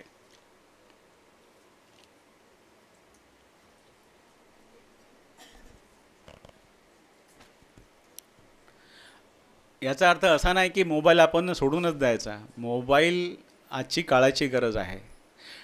त्याच्यामुळं मोबाईलचा आपण नियंत्रित वापर करणं गरजेचं आहे. नियंत्रित वापर म्हणजे जेवढे अभ्यास करत असतो त्यावेळी सायलेंटवर करून ठेवा. मोबाईल तुमच्यासोबत ठेवूच नका, साईडला ठेवून द्या. म्हणजे तुम्ही ज्यावेळी विदाऊट डिस्ट्रॅक्शन 2 तासात जरी अभ्यास केला तरी तो तुमचा विथ डिस्ट्रॅक्शनच्या 5 तासापेक्षा जास्त प्रभावी असतो. त्याच्यामुळं असं ठरवा की नाही बाबा मी आता एवढा वेळ मोबाईल बघणारच नाही, मी कम्प्युटर बघणारच नाही, मी टी व्ही बघणारच नाही, मी केवळ अभ्यास करेन. त्याच्यानंतर बघा ना, तुमचा एकदा तो टार्गेट पूर्ण झालं, तुम्ही जो तुमच्या डिसिप्लिनमध्ये थोडा जो वेळ अभ्यासाला दिला होता तो एकदा तुमचा पूर्ण झाला की नंतर तुम्ही तुमचं बघू शकता ना. पण त्याच्यासाठी तुमचा फोकस ढळू नये याची काळजी तुम्ही घेतली पाहिजे. आणि टेक्नॉलॉजी काय आहे, टेक्नॉलॉजीमुळे डिस्ट्रॅक्शन येते हे साहजिक आहे, पण त्याच्यापेक्षा जास्त महत्त्वाचं आहे टेक्नॉलॉजी जर आपण नियंत्रितपणे वापरली नाही तर आपलं जास्त डिस्ट्रॅक्शन होतं. त्याच्यासाठी आपण आपल्या ध्येयाप्रती कमिटेड असणं फार गरजेचं आहे. एक ब्रिटिश वक्ता आहे, त्यांनी असं म्हटलं आहे की those who are committed to nothing are distracted by everything. तुमचे ध्येय जर पक्के नसले की मग तुमचं मन इकडे तिकडे पळायला लागतं. मग मोबाईल करा, खेळ करा, मित्रांशी बोला, टी व्ही बघा. त्याच्यामुळे तुम्ही आहे ना तुमच्या ध्येयाप्रती कमिटेड असलं पाहिजे. आपलं ध्येय एकदम निश्चित करा, एकदम कन्फर्म करा. ध्येयाप्रती आपला प्लॅन तयार करा, त्या प्लॅनवरती अंमलबजावणी करा, त्या प्लॅनला चिकटून राहा. कारण बघा, तुम्ही आता मला वाटते सर खेड्यापाड्यातून मुलं आहेत ना, तुमची कॉम्पिटिशन फक्त तुमच्याशी नाही आहे, तुमची कॉम्पिटिशन आहे आता जगातील सगळ्या मुलांशी. कारण इथून पुढे competition is going to be very tough. त्याच्यामुळं आहे ना तुम्ही स्वतःला त्या कॉम्पिटिशनमध्ये टाका. आणि याचं साधारण एक सांगतो तुम्हाला मी, जर तुमच्याकडे प्लॅन असेल ना तर तुम्ही जे हुशार लोक आहे किंवा जास्त ॲडव्हान्स लोक आहेत त्यांना पण मागे टाकू शकता. एक अशी म्हण आहे, an idiot with a plan can defeat a genius without a plan. हे साधारण लक्षात घ्या तुम्ही, कारण तुमच्यासोबतचेच कोणी हुशार असेल, ते कासवा आणि सशाची आहे आपल्याकडे, तो ससा किती हुशार असतो आहे ना, तो कासव आपल्या डिसिप्लिन पद्धतीने समोर जात असतो आहे ना, त्याच्यामुळे तो आपल्या प्लॅननी पुढे जातो है ना, आणि शेवटी तो त्या कासवाला त्या सशाला हरवतो. त्याच्यामुळं कुणीही कुणालाही हरू शकतो, फक्त त्याच्याकडे डिसिप्लिन पाहिजे आणि डेडिकेशन पाहिजे. स्वतःला कुणीही कमी समजू नका. कारण आहे ना, खेड्यापाड्यामधून एकदम गरीब घरातून अतिशय उच्च पदावर गेलेले खूप सारे उदाहरणं आपल्याला मिळतील. अशा उदाहरणाचा अभ्यास करा, त्यांचा तुमच्याशी संबंध जोडा आणि आपण हे कसे करू शकतो ते शोधा.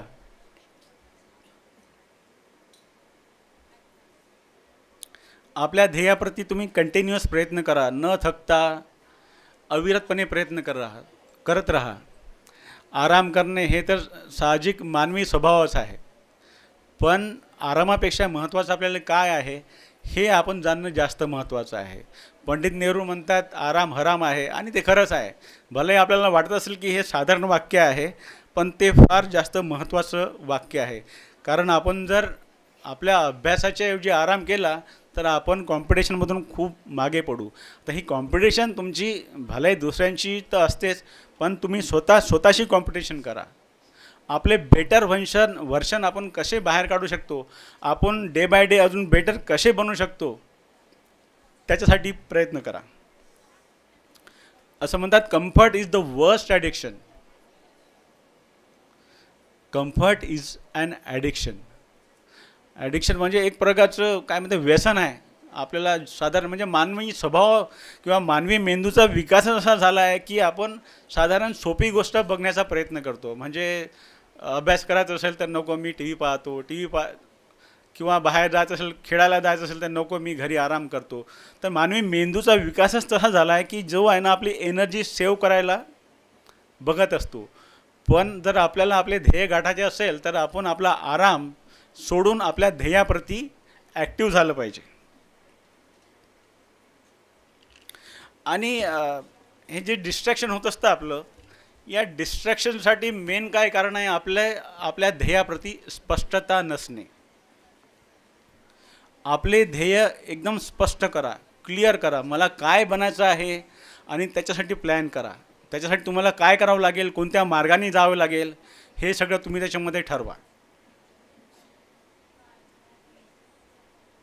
तुमचे ध्येय वेगवेगळे असू शकते. कुणाला पैसा कमवायचा असू शकते, कुणाला आईवडिलांची स्वप्नपूर्ती करायची असते, कुणाला परिस्थिती बदलवायची असते.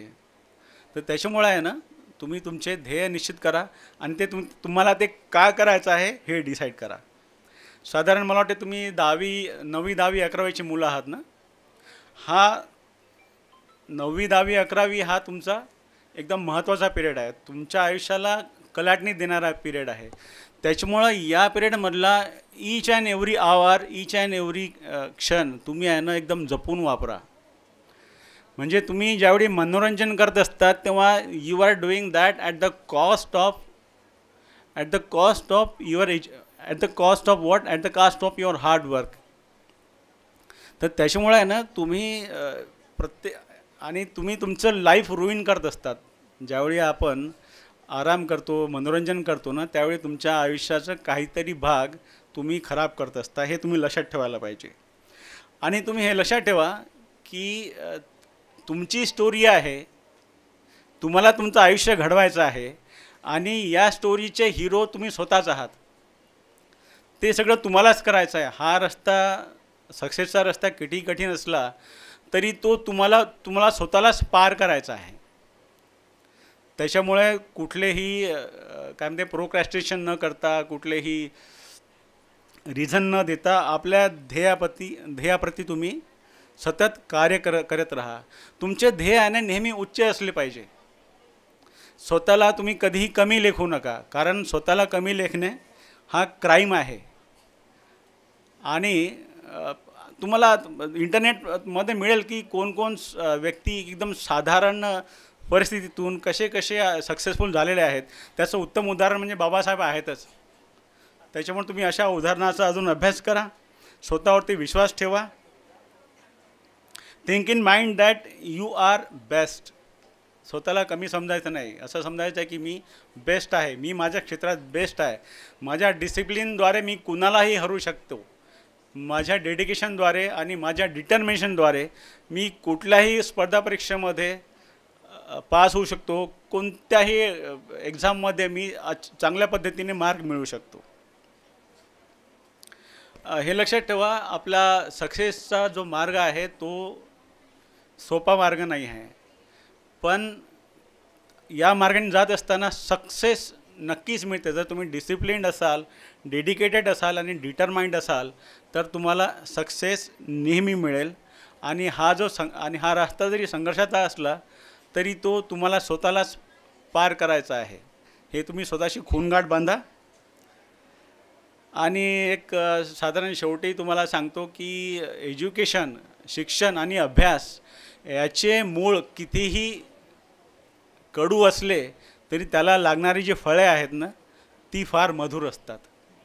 त्याच्यामुळं त्या मधुर फळांचा विचार करा आणि त्या दिशेने तुम्ही आत्ताच कामाला लागा. एवढं बोलून मी माझे 2 शब्द संपवतो.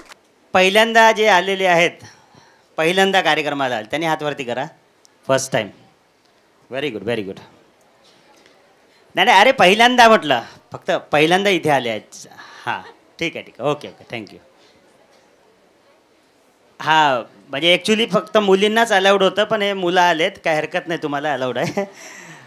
हां अरे तुमचा वेगळा प्रोग्राम घेऊ आपण, ठीक आहे ना. आवडे मॅडम आहे तुम्ही. हां तुमचा वेगळा प्रोग्राम घेऊ. माझी इच्छा होती की 100% महिलाच असतील, मुलीच असतील, पण तुम्हाला एंट्रीली आहे ना. थँक्यू म्हणा. अरे जोराने म्हणा रे, सगळ्यांनी म्हणा. क्या बात आहे, इन्स्टंट.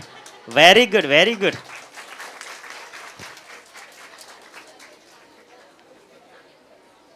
म्हणजे त्या मुलांना म्हटलं मी, मुलींना थँक्यू म्हणा, एकदम एनर्जेटिक होऊन थँक्यू म्हटलं. आणि तुम्ही त्यांनी न म्हणताही वेलकम म्हटलं एकदम. तर हा जो ब्युटीचा कन्सेप्ट आहे, ब्युटीच्या कन्सेप्टमधनं बाहेर निघून ड्युटीच्या कन्सेप्टमध्ये घुसा, म्हणजे आजच्या कार्यक्रमात जे मला मेसेज द्यायचा ते क्लिअर होईल. ओके. तर इथे जे बसलेल्या मुली आहेत, आत्तापर्यंत कोणी जे मान्यवरांनी बोललेलं आहे, इथे जे आदरणीय रिस्पेक्टेड जे गेस्ट बसलेले आहेत, ज्यांनी काहीतरी मेहनत करून इथपर्यंत पोचले आहेत, मला सांगा तुम्ही ऐकले आहेत का?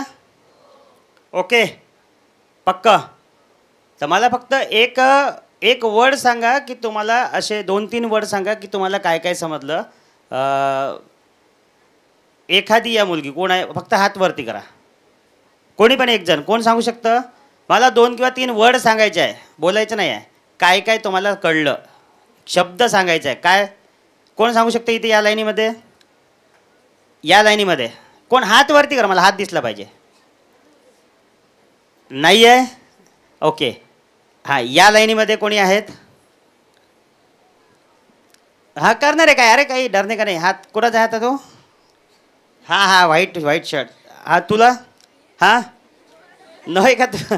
हां नव्हे ठीक आहे. हां कोणी आहे का रे. एक वर्ड नाही सांगू शकत तुम्ही.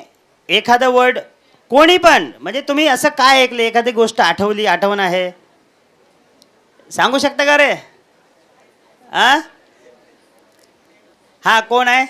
भीती आहे मनामध्ये. चलो कोई हरकत नाही भीती असू द्या. येते तू. ये ना ये व्हेरी गुड आजा गुड. टाळ्या वाजवा रे.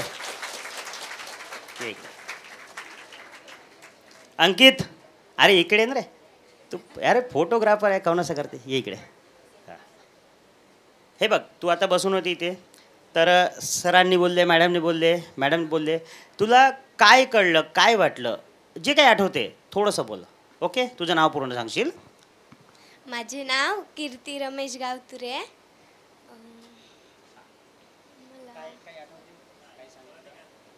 डेडिकेशन, डिसिप्लिन, डिस्क्रिप्शन,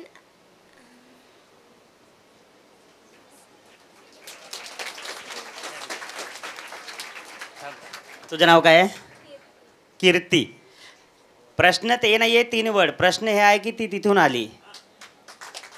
कळलं तुम्हाला. आता तुम्ही हिच्यापेक्षा जास्त मार्क घेतले तरी माझ्या नजरेमध्ये आमच्या या सिलेबसमध्ये तुम्ही फेल आहेत. हे टॉपर आहेत. हिच्यासाठी टाळ्या वाजवा. तुमचं शिक्षण तुमची डिग्री कुठल्याच कामाची नाही जर ते शिक्षण तुम्हाला डेअरिंग देत नसेल तर. आता कळलं. आता परत प्रश्न करतो थांब इथेच जाऊ नको. आता सेकंड कोण येईल. काही पण जे काही आता या मॅडमने चिवंडे मॅडमने सांगितलं त्यातलं काही पण सांगा एखादं. कोण आहेत कोणी पण. कोण अरे किदवाईमध्ये कोणी आहे. हां व्हेरी गुड आजा. तू इथे का रे. हां ये अरे डर मत आजा. हां ये तू भी आजा आहे ना रे. ब्लॅक शर्ट आजा बस फायनल. हे तिघच बक्षीस 5च आहे.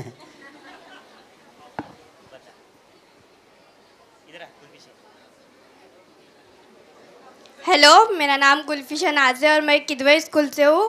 अभी जो भी मतलब यहाँ मैम ने सर ने जो भी बताया है लाइफ में डिसिप्लिन कैसे होना चाहिए, इंग्लिश का क्या महत्वपूर्ण है लाइफ में और शिक्षण क्या है, मतलब आगे बढ़ के क्या करना चाहिए, ये सब मतलब हमको अभी बताया गया है.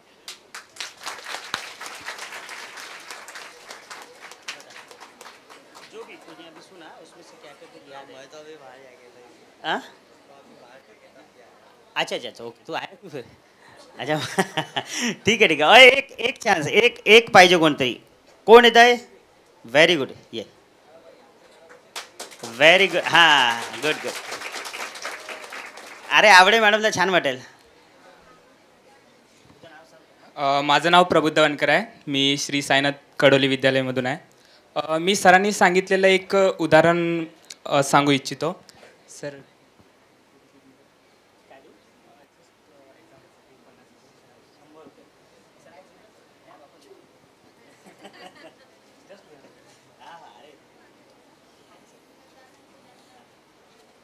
everybody in the crowd, this is the golden opportunity. Who want this 50 rupees note? Everybody. Those who want, I give you. Anybody here? This is the last chance. Everybody. Who want this? Want? Anybody want? ज्याला हवाय. कोणाला हवाय. हवाय. आखरी chance. हवाय.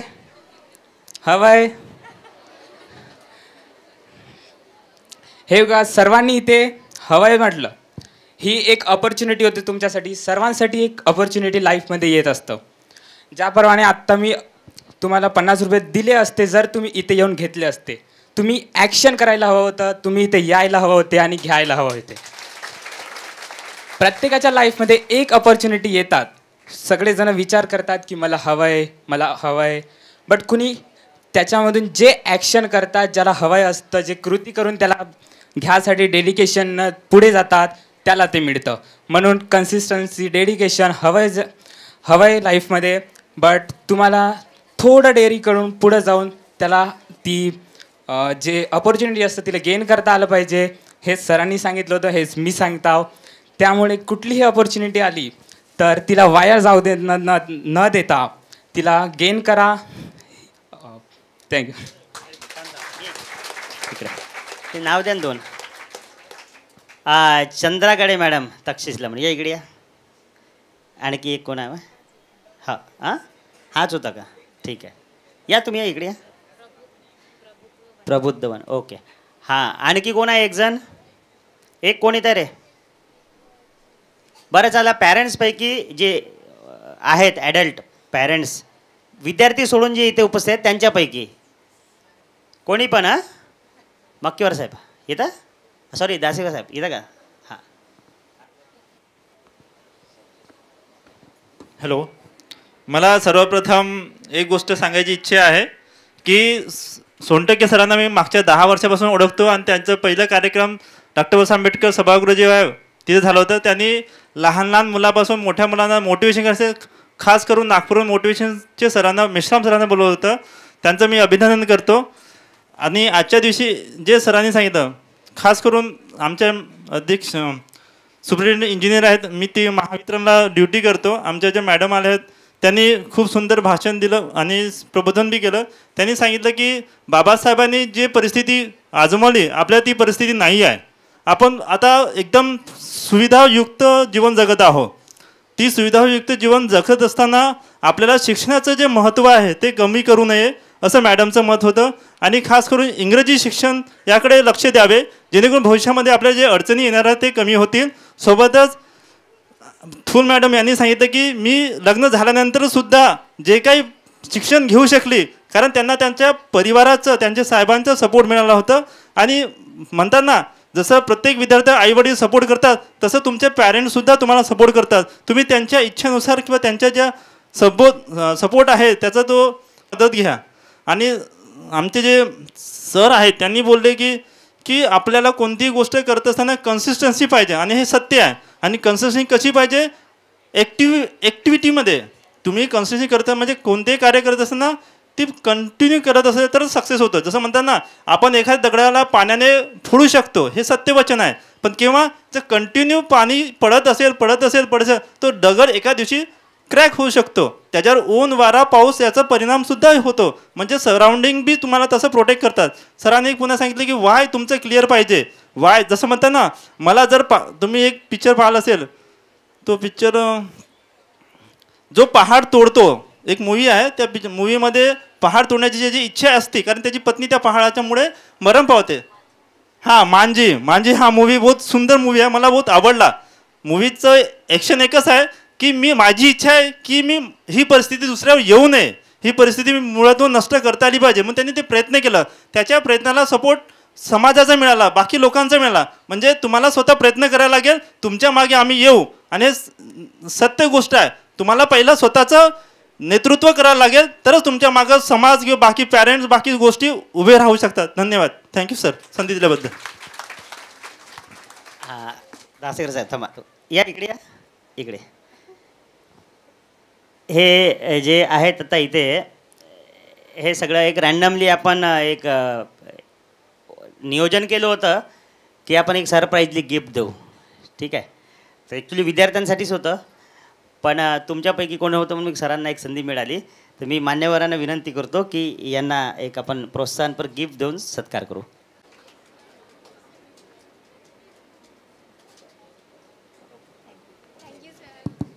Thank you. यांच्यासाठी पुन्हा एकदा जोरदार टाळ्या होत्या.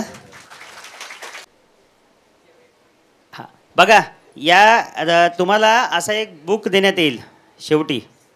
जायच्या अगोदर तुम्हाला इथे फीडबॅक लिहायचा आहे. ओके, की तुम्हाला आज दिवसभरात म्हणजे सॉरी इथे बसले तर तुम्हाला काय काय कळलं, काय काय वाटलं, जे काही वाटलं. निबंध समजते ना तुम्हाला? निबंध म्हणजे काय? मनात जे असेल ते लिहा. ज्याला काही बंधन नसेल त्याला म्हणतात निबंध. काय म्हणतात? ज्याला काहीच बंधन नाही आहे त्याला निबंध. म्हणजे काही बंधन नाही आहे असं लिहिलं पाहिजे. तुम्हाला वाटते ते लिहा. लिहिता पण आला पाहिजे, बोलता पण आला पाहिजे. त्यासाठी हे सांगितलं आहे. आणि ज्यांचे जे बक्षिसं आहेत, विद्यार्थी आले आहेत सगळे बरोबर व्यवस्थित? ओके. जीवने सर, गाडी जी होती ना ती थोडीशी खरदड होती, म्हणून म्हटलं मॅडमला 5 मिनटं मला बोलू द्या. अदरवाईज काय होते, मुलांची सायकोलॉजी लक्षात घेतली तर बोलण्यापेक्षा जास्त त्यांना समजणं महत्त्वाचं आहे. आपण एवढी मेहनत करून बोलतो आहे तर एक एक शब्द त्यांच्या डोक्यात गेला पाहिजे. ए बाली, हां तुमच्या शाळेत येणार आहे मी. हां ठीक आहे ना? ओके. दानी कुठे गेली का?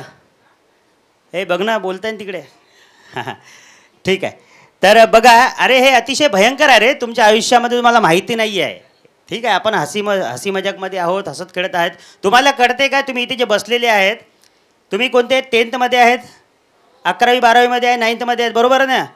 पण तुम्हाला माहिती आहे का शिक्षण कसं सुरू आहे? अरे तुम्ही 10वीमध्ये जे पुस्तक, 9वीमध्ये जे पुस्तक वाचता, आता एक शाळा 9वीतलं पुस्तक बघ. आता माझा मुलगा इथे, त्याची तब्येत ठीक नाही, त्यांनी गोळी घेतली आत्ता. त्याची तब्येत ठीक नाही, गेल्या 8 दिवसापासून माझी तब्येत ठीक नाही. मी फक्त ॲक्टिंग करत आहे बाहेरून, आतमधून सगळं विकनेस आहे ते मला माहीत आहे. माझ्या बायकोने अजून सकाळहून जेवण नाही केलं आहे, तर त्याच्यामुळे तेवढं लोड घेऊ नका. मी पण उपाशीच आहे. हां, ते करा लागते. ते काय कॉर्पोरेट कंपनीत काम केलं आहे, कामाला सांगितलं आहे भैया बाहर से मजबूत दिखना, अंदर कितना भी प्रॉब्लेम रहे तो वो अंदर रखना. तर आयुष्यात जर समोर जायचं असेल, घाबरायचं नसेल, लाचार व्हायचं नसेल तर वो अंदर फाईट करने का बाहर मत दिखाओ. मग ती लाचारी असो, गरिबी असो, कमजोरी असो. ओके. तर सिलेबस जे आहे आपला, माझा मुलगा 8व्या वर्गामध्ये आहे, कार्माल अकॅडमी. ए थांब रे ब्राईट, ऐका रे, शाळेचं नाव खराब करू नका. हां, माझा मुलगा 8व्या वर्गात आहे. ठीक आहे, तुम लोग 8वीं में हो ना? 9वीं में है. 9वी 10वीमध्ये. माझा पोरगा 8वीमध्ये आहे. त्याचं शाळेचं पुस्तक बघितलं मी, ICSEचं सिलेबस आहे, CSE मोठा बोर्ड आहे. तो 8वीमध्ये जो एखादा सायन्सचा सब्जेक्ट असेल, इतिहास असेल, हिस्ट्री असेल, याचं पुस्तक वेगळं आहे, दुसऱ्या शाळेतलं वेगळं आहे, त्या शाळेतलं वेगळं आहे, तुमचं वेगळं पुस्तक आहे. मग तुम्ही कधी विचार केले आहेत का की 8व्या वर्गातला, भारतातला, महाराष्ट्रातला, चंद्रपुरातला, मूलमधला कुठलाही असो, ए असू नको रे, राजुऱ्यातला कुठलाही पोरगा असो, हाच मत. हां, तो हे अतिशय गंभीर विषयावरती आपण बोलू आहे. आम्ही आमच्या आयुष्यातला वेळ काढून इथे येतो आहेत तुमचं आयुष्य घडवण्यासाठी. आपल्याला क्वांटिटीपेक्षा क्वालिटी महत्त्वाची आहे. बाबासाहेब एक झाले म्हणून तुम्ही इथे सुखानं बसू शकले, कळलं ना? तर एक बाबासाहेब कोण आहे आम्हाला इथे शोधायचं आहे, आणि त्याच्या पाठीमागे पूर्ण ताकदीने आम्ही उभे राहून त्याला मोठं करू, कळलं काय? बाबासाहेबाच्या मागे शहाजीराव होते, सयाजीराव गायकवाड होते, शाहू महाराज होते. हे राजे आहेत तिथे बसलेले. काय आहे, पदाने राजे आहेत, मनाने राजे आहेत. हे तुम्हाला सहकार्य करायला तयार आहेत. तुम्हाला घ्यायला आलं पाहिजे, घेता आलं पाहिजे, म्हणून तुम्हाला इथं आणलं आहे. तुमची वय खूप छोटी आहे, तुम्ही एवढे काही मोठे मॅच्युअर्ड नाही आहे. त्याच्यामुळे तुमचा बॉलिशपणा तिथपर्यंत ठीक आहे जिथपर्यंत एक लेवल असते. बट ज्यावेळेस सिरियसनेस असते त्यावेळेस गंभीर होता आलं पाहिजे आयुष्यामध्ये. अदरवाईज तुम्ही तुमच्या आयुष्यामध्ये आईवडिलांचा वेळ, विचार, पैसा सगळं वेस्ट करू शकाल, करत राहाल. ते मोबाईल तुम्हाला सत्यानाश करण्याचा भाग वेगळा. ओके. तर सिलेबस का सुरू आहे, या देशामध्ये किती मोठं भयंकर षडयंत्र सुरू आहे. अरे 8व्या वर्गातला पोरगा माझा पोरगा CISE मध्ये बोर्डामध्ये शिकतो आहे. मोठ्या लेवलचा सिलेबस आहे, हाय लेवलचा सिलेबस आहे. माझ्याच समाजातला, माझ्याच देशातला, माझ्याच बाजूचा पोरगा एका दुसऱ्या शाळेत शिकतो आहे, तिसऱ्या शाळेत शिकतो आहे. वेगवेगळी पुस्तकं आहेत 8व्या वर्गातली, सगळ्यांची सारखी पुस्तकं नाही आहे. माझ्या मुलाच्या मराठीच्या पुस्तकामध्ये, हिस्ट्रीच्या पुस्तकामध्ये वेगळा इतिहास आहे, तुमचं वेगळं आहे, त्याचं वेगळं आहे. मग तुम्ही हे कॉमन कसे, म्हणजे तुमची समानता कशी येणार आहे, तुम्ही कॉम्पिटिटर कशी तयार करणार आहेत? मला असं म्हणायचं आहे, माझ्या मुलाच्या शाळेतला पोरगा टॉपर जो आहे तो टॉपर कसा होऊ शकतो यार? जे पुस्तक त्याचं वेगळं आहे, तो त्याच्या क्लासमधला टॉपर होऊ शकतो, शाळेतला होऊ शकतो, तो समाजातला, देशातला टॉपर होऊच शकत नाही. तो कसं काय कम्पॅरिझन करू शकतो? वेगवेगळी पुस्तकं आहेत. तुम्ही सिलेबस सेम करा आणि मग म्हणा सगळी पुस्तकं सारखी होती, आम्ही परीक्षा घेतली म्हणून हा टॉपर झाला आहे. लक्षात घ्या, भांडवलदारांची पोरं, पैसेवाल्यांची पोरं वेगळ्या शाळेत चालली आहे, गरिबांची पोरं, मिडल क्लासची पोरं वेगळ्या शाळेत आहे, आणि ज्यांच्याकडे खाय प्यायचे वांदे आहे त्यांच्या शाळेत, मी शाळेत जातो आहे स्वतः, मला माहीत आहे, मी हॉस्टेलला पण जातो आहे. अरे तुम्ही खूप चांगले आहेत, खूप चांगल्या लेवलमध्ये आहेत. त्या शाळेत जाऊन भेटी द्या जिल्हा परिषदच्या, तिथे काय अवस्था आहे त्या हॉस्टेलमध्ये जाऊन भेटी द्या. त्यांना 2 टाईमचं जेवण भेटत नाही, भात मिळतो, ढेकळासारखा भात मिळतो, ते ॲडजस्ट करतात. तुम्हाला दाखवण्याची गरज आहे. आज आमचा प्रयत्न हा असतो की या मंचच्या माध्यमातून तुमच्यामध्ये जे वैचारिक सिरियसता जी आहे ती आली पाहिजे. कळतं ना तुम्हाला? हां, काय लिहिलं वाक्य? गुलामाला गुलामीची जाणीव करून. अरे गुलामच आहे, अख्खा भारत देश गुलाम आहे, काही स्वतंत्र राहिला नाही. मानसिकदृष्ट्या सगळं गुलाम करून ठेवलं आहे तुम्हाला. मोबाईलने तर सत्यानाश केला आहे. म्हणून त्या रील लाईफमधून बाहेर येऊन रिअल लाईफमध्ये नेमकं काय करायचं आहे, आपण अडकलेल्या या ट्रॅपमधून कसं बाहेर निघू शकतो. मला माहिती आहे एका कार्यक्रमात काही होत नाही, पण सर आम्ही एवढे कार्यक्रम घेतले. आत्ता वावरेसाहेब मी तुमच्याकडे आलो मागे, तुम्हाला भेटल्यानंतर मी कल्पना बुकडेमध्ये गेलो तर संगीतवार साहेबाकडे. माझे व्यापारी मित्र होते आणि माझे काही कंपनीचे माणसं होते. मॅडम बोलता बोलता तिथे 2 मुली आल्या, कुठल्या मला माहीत नाही. त्यांनी माझ्या पाया पडल्या आणि सर जय भीम म्हणाले. सर तुम्ही इकडे कुठे? मी ओळखलंच नाही. म्हटलं यार मी ओळखलं नाही तुम्हाला. सर तुम्ही आमच्या हॉस्टेलला आले होते ना? तर मी म्हटलं हो. हां हां हां, अच्छा तुम्ही आहे का रे? म्हणजे लक्षात घ्या की चांगलं काम कधी मरत नाही. म्हणून आपल्याला काय करायचं आहे, आता मला पण माहिती नव्हतं की मी त्यांना कधी भेटलो, कुठल्या वर्षी भेटलो. त्याचे पडसाद मिळाले. तुम्ही आज इथे बसून आहे, मला 100 नाही 1,01% विश्वास आहे की हा जो कार्यक्रम आहे उभ्या आयुष्यात तुमच्या डोक्यातून जाणार नाही. कारण तुमच्यासारखाच विद्यार्थी मी पण कुठेतरी बसून होतो, आम्हाला पण आठवते. ओके, फक्त तुम्हाला प्रोटेक्शन मिळाले पाहिजे, काहीतरी खाद्य मिळाले पाहिजे. एवढ्या मोठ्यावर पदावर गेलेली लोक जी आहे ती काही साधी सिंपल नाही आहे, खूप मेहनत करून गेली आहे. तर असं वाटतं की आपल्याला यांचा अनुभव तुमच्यापर्यंत पोहोचला पाहिजे. अरे तुम्ही यांच्याकडे जायचं असेल तर अपॉइंटमेंट घ्यावं लागते, माहिती आहे का तुम्हाला? साहेब कमिशनर आहेत. मॅडमच्या ऑफिसमध्ये जातो आम्ही. मी जेव्हा जातो तर चिठ्ठी लिहावं लागते पहिले. तो बाजूचा रिसेप्शन विचारतो किसको मिलना है, नाही चिवंडे मॅडम का, हां ठीक आहे, ये लिखो. चिठ्ठी देते मला, मग नाव नंबर सगळं देतो. तिथे भटीचं स्वरूप लिहायला लागते. मग तो चिठ्ठी घेतो, मग मला वेटिंग रूममध्ये बसवतो. मी माझी मिसेस मी नेहमी जातो. मग ते थोड्या वेळाने बोलवतात, मॅडमने आपको बुलाय. म्हणजे यांना भेटायला चिठ्ठी द्यावं लागते, ते लोक तुम्हाला भेटायला वेळ देतात. किती रिस्पेक्ट करायला पाहिजे तुम्ही. कळत आहे तुम्हाला? नाही कळत आहे? याच्यानंतर कुठलाही प्रोग्राम असेल, हा नाही कुठलाही भारतात जगात जीवनात जेव्हा तेव्हा तुम्ही कोणताही प्रोग्राम घ्याल तर लक्षात ठेवाल समोरची माणसं किती इम्पॉर्टंट असते. हे बँक मॅनेजर आहे, कोण आहे? जीवने साहेब आहेत. त्यांच्या कॅबिनमध्ये SBI आहे, माहिती आहे ना स्टेट बँकमध्ये. हां, स्टेट बँकचं तर खूप जास्तच फेमस आहे. ओके, तर तिथे लाईन लावावं लागते, माहिती आहे ना. हां, तर ते मॅनेजर आपल्याकडे येऊन वेळ देत आहे. मग आपण किती नशीबवान आहोत, बरोबर आहे ना. मग तुम्ही सर्वांनी मिळून एकदा थँक्स म्हणायला पाहिजे की नाही पाहिजे? म्हणा मग. हां, मला बोलायचं नव्हतं, तुम्ही सगळे वेगळ्या अवस्थेमध्ये बोलत होते, सिरियस नव्हते. एवढ्या पुरतंच मी उभा आलो. यानंतर एक जीवने सर 5 मिनिटं तुम्हाला आर्थिक नियोजन काय असते, फायनान्शियल काय असते, पैसे कसं खर्च करायचं तुमच्या एजमध्ये ते थोडक्यात सांगतील. सरांनी एकदम शाळेची आठवण काढून दिली. ज्या पद्धतीने तुम्हाला सुनावलं त्या पद्धतीने आम्ही ऐकत होतो कधीतरी. आणि जोपर्यंत आम्ही ऐकत नव्हतो तोपर्यंत आम्ही तुमच्यासारखे शांत बसत नव्हतो. सारखी परिस्थिती होती. डायरेक्ट विषयावरती येतो. मंचावर उपस्थित सर्व मान्यवर आणि तुम्ही सर्व विद्यार्थी मित्रांनो, एक तुमचं जसं चुलबुल चालू आहे तर तुमच्या पद्धतीने एक थोडा या विषयाकडे जातो. जेव्हा या स्क्रीनवरती एक फोटो दिसतो आहे आपल्याला, त्या फोटोमध्ये जे बाबासाहेब बसलेले आहेत त्यांच्याकडे पाहून आपल्याला काय वाटते, म्हणजे कसं त्यांची जी बसण्याची शैली आहे, ठीक आहे. बाबासाहेबच सोडून द्या, आपले जे काही इन्स्पिरेशनल माणूस असतील जसं APJ अब्दुल कलाम पकडून घ्या, ठीक आहे. त्यांच्याकडे पाहिल्यावर आपल्याला काय वाटते? त्यांच्याकडे पाहिल्यानंतर जसं बाबासाहेबांना पाहिल्यानंतर आपल्यालासुद्धा गर्व येतो. हा गर्वपणा त्यांच्याकडे कुठून आला? त्यांनी केलेली जी काही गुंतवणूक आहे, त्यांनी शैक्षणिक गुंतवणूक केली, त्याच्यामुळे त्यांच्याकडे हा गर्वपणा आलेला, ठीक आहे. आता मला सांगितलेलं आहे की तुम्हाला आर्थिक नियोजन कसं करायचं ते सांगण्याबद्दल. तुमचं वय एकदमच छोटं आहे, म्हणजे तुम्ही गुंतवणूक जी काही करायची आहे ती शैक्षणिक गुंतवणूक करायची आहे. तुम्हाला आर्थिक गुंतवणूक करायची गरज नाही, कारण की आर्थिक गुंतवणूक करायला तुमचे वडील, तुमचे जे पॅरेंट्स आहेत ते सक्षम आहेत. तर तुम्ही लक्ष दिलं पाहिजे तुमच्या अभ्यासाकडे. अभ्यासात कसं असतं की प्रत्येक पान जेव्हा तुम्ही वाचता, आपण का बरं वाचतो आहे, त्याचा फायदा आपल्याला का बरं होणार आहे, ते फक्त तुम्हाला वार्षिक याच्यासाठी आहे. पण कोणते कोणते तुम्हाला धडे असे असतात ते तुम्हाला आयुष्यभर पुरतात. जे आपण लहानपणी शिकतो ते तुम्हाला समोर आयुष्यभर शेवटपर्यंत चालतात. असे काही गुंतवणुकीचे जे आहेत तुमचे, त्याच्याकडे लक्ष देऊन त्याच्याकडे मुद्देसूद ते काय सांगायचा प्रयत्न करतात, आपले शिक्षक आपल्याला काय सांगायचा प्रयत्न करतात, याच्याकडे तुम्ही लक्ष दिलेलं पाहिजे. तुमचं वय जसं आता तुम्ही 10वीत वगैरे आहात, 8वी 9वी म्हणजे याच्याकडे 8वी 9वीतल्या पोरांकडे आहे. त्या पोरांनी असं पाहिलेलं पाहिजे की 10वीत कोण पुढे येतो आहे, त्यांनी काय केलेलं आहे, 12वीत कोण पुढे चालला आहे, ठीक आहे, त्यांनी त्याच्यासाठी काय काय प्रयत्न केलेले आहेत. तुम्ही मजा मस्ती करता या सर्व गोष्टी ठीक आहेत, त्या करायलाही पाहिजे. या वयात नाही कराल तर मोठं झाल्यावर तुम्हाला करता येणारच नाही. त्याच्यानंतर तुमच्या जबाबदाऱ्या खूप जास्त असतात. या वयात तुम्ही मजा मस्ती करा, पण जे 10वीतले असतात, 11वी 12वीतले असतात, त्यांनी थोडा आपला हा कलाटणीचा तुमचा म्हणजे हा टप्पाच तुमचा कलाटणीचा आहे. तर त्यासाठी तुम्ही जरा सिरियस व्हायला पाहिजे. सिरियसली तुम्ही त्या याच्याकडे लक्ष दिलं पाहिजे.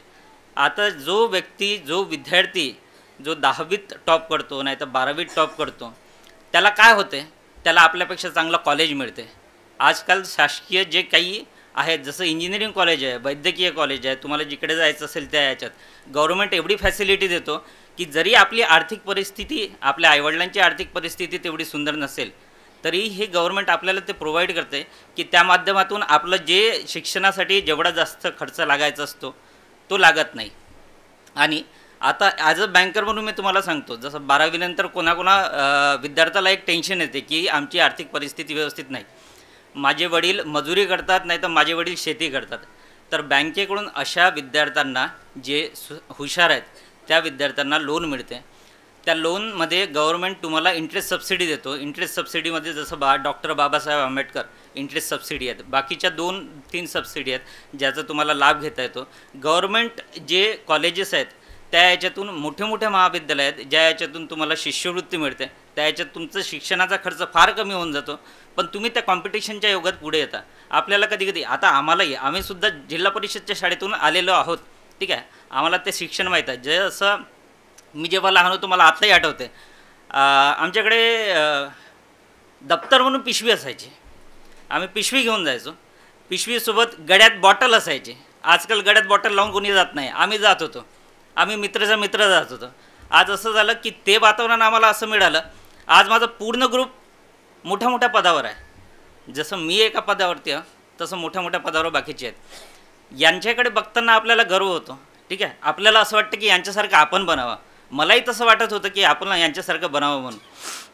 आपले काही काही स्वप्न असतात, ते प्रत्येक गोष्ट पूर्ण होईल अशी काही शाश्वती नाही, कारण की कॉम्पिटिशन एवढं जास्त आहे. कधी कधी आपल्याला वाटतं की डॉक्टर व्हायला पाहिजे, पण आपण डॉक्टर होऊ शकत नाही. तेव्हा आपल्याला दुसरा मार्ग निवडावा लागतो.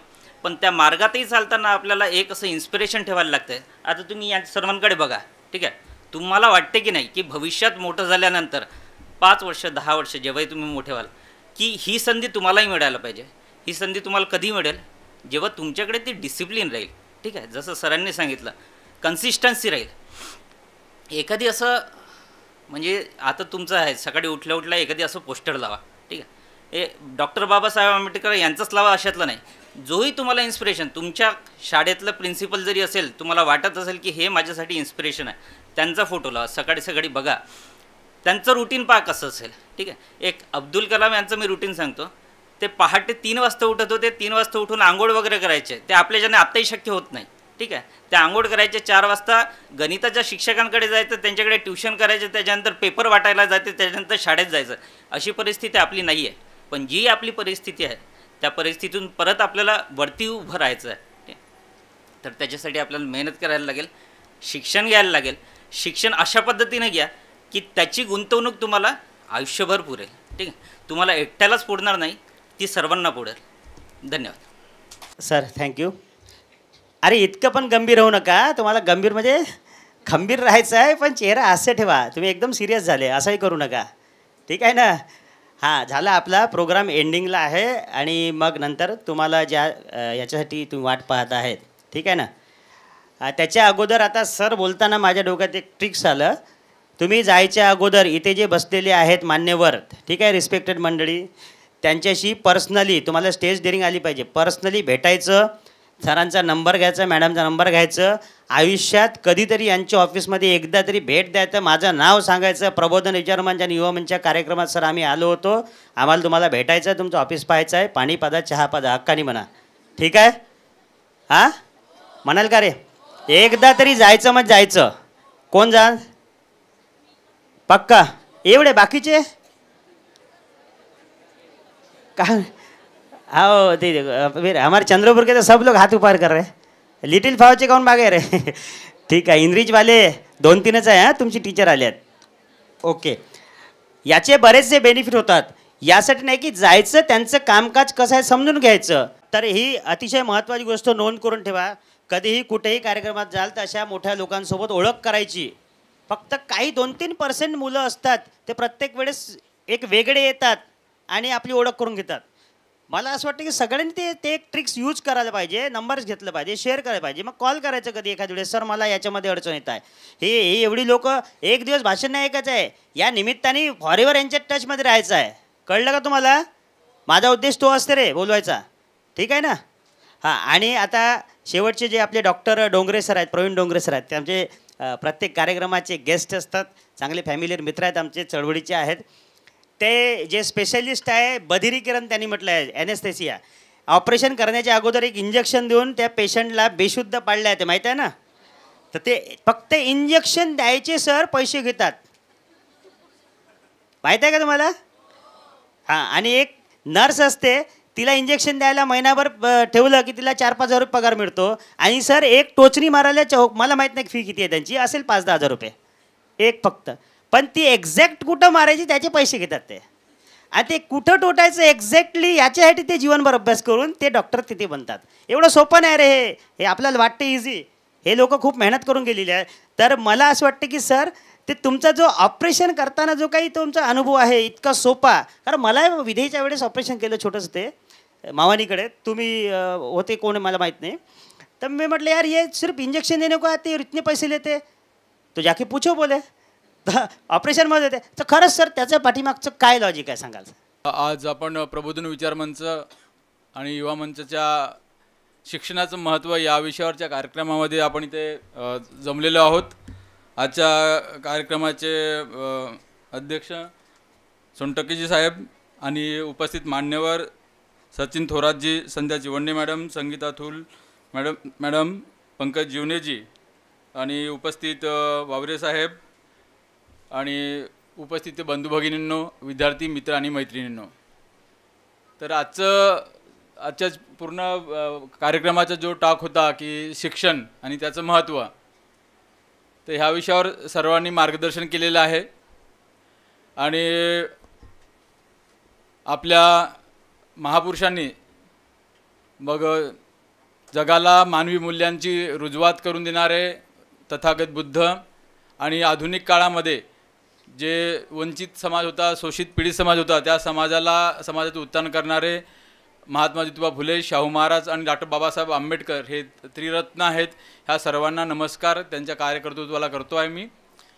तर महात्मा फुल्यांनी सांगितलं की आपल्या जे शिक्षणाचे महत्त्व सांगितलं की विद्येविना मती गेली, मतीविना नीती गेली, नीतीविना वित्त गेले, वित्ताविना शूद्र खचले, एवढे अनर्थ एका अविद्येने केले, असं महात्मा फुल्यांनी आपल्या सगळ्या एकंदरीत भारतीय समाजाच्या आणि आपला मागासवर्गीय जो सगळं समाज आहे, SC ST OBC मुस्लिम मायनॉरिटी, ते हे भारतीय व्यवस्थेमध्ये शिक्षण न मिळाल्यामुळे त्यांचं हे झालं.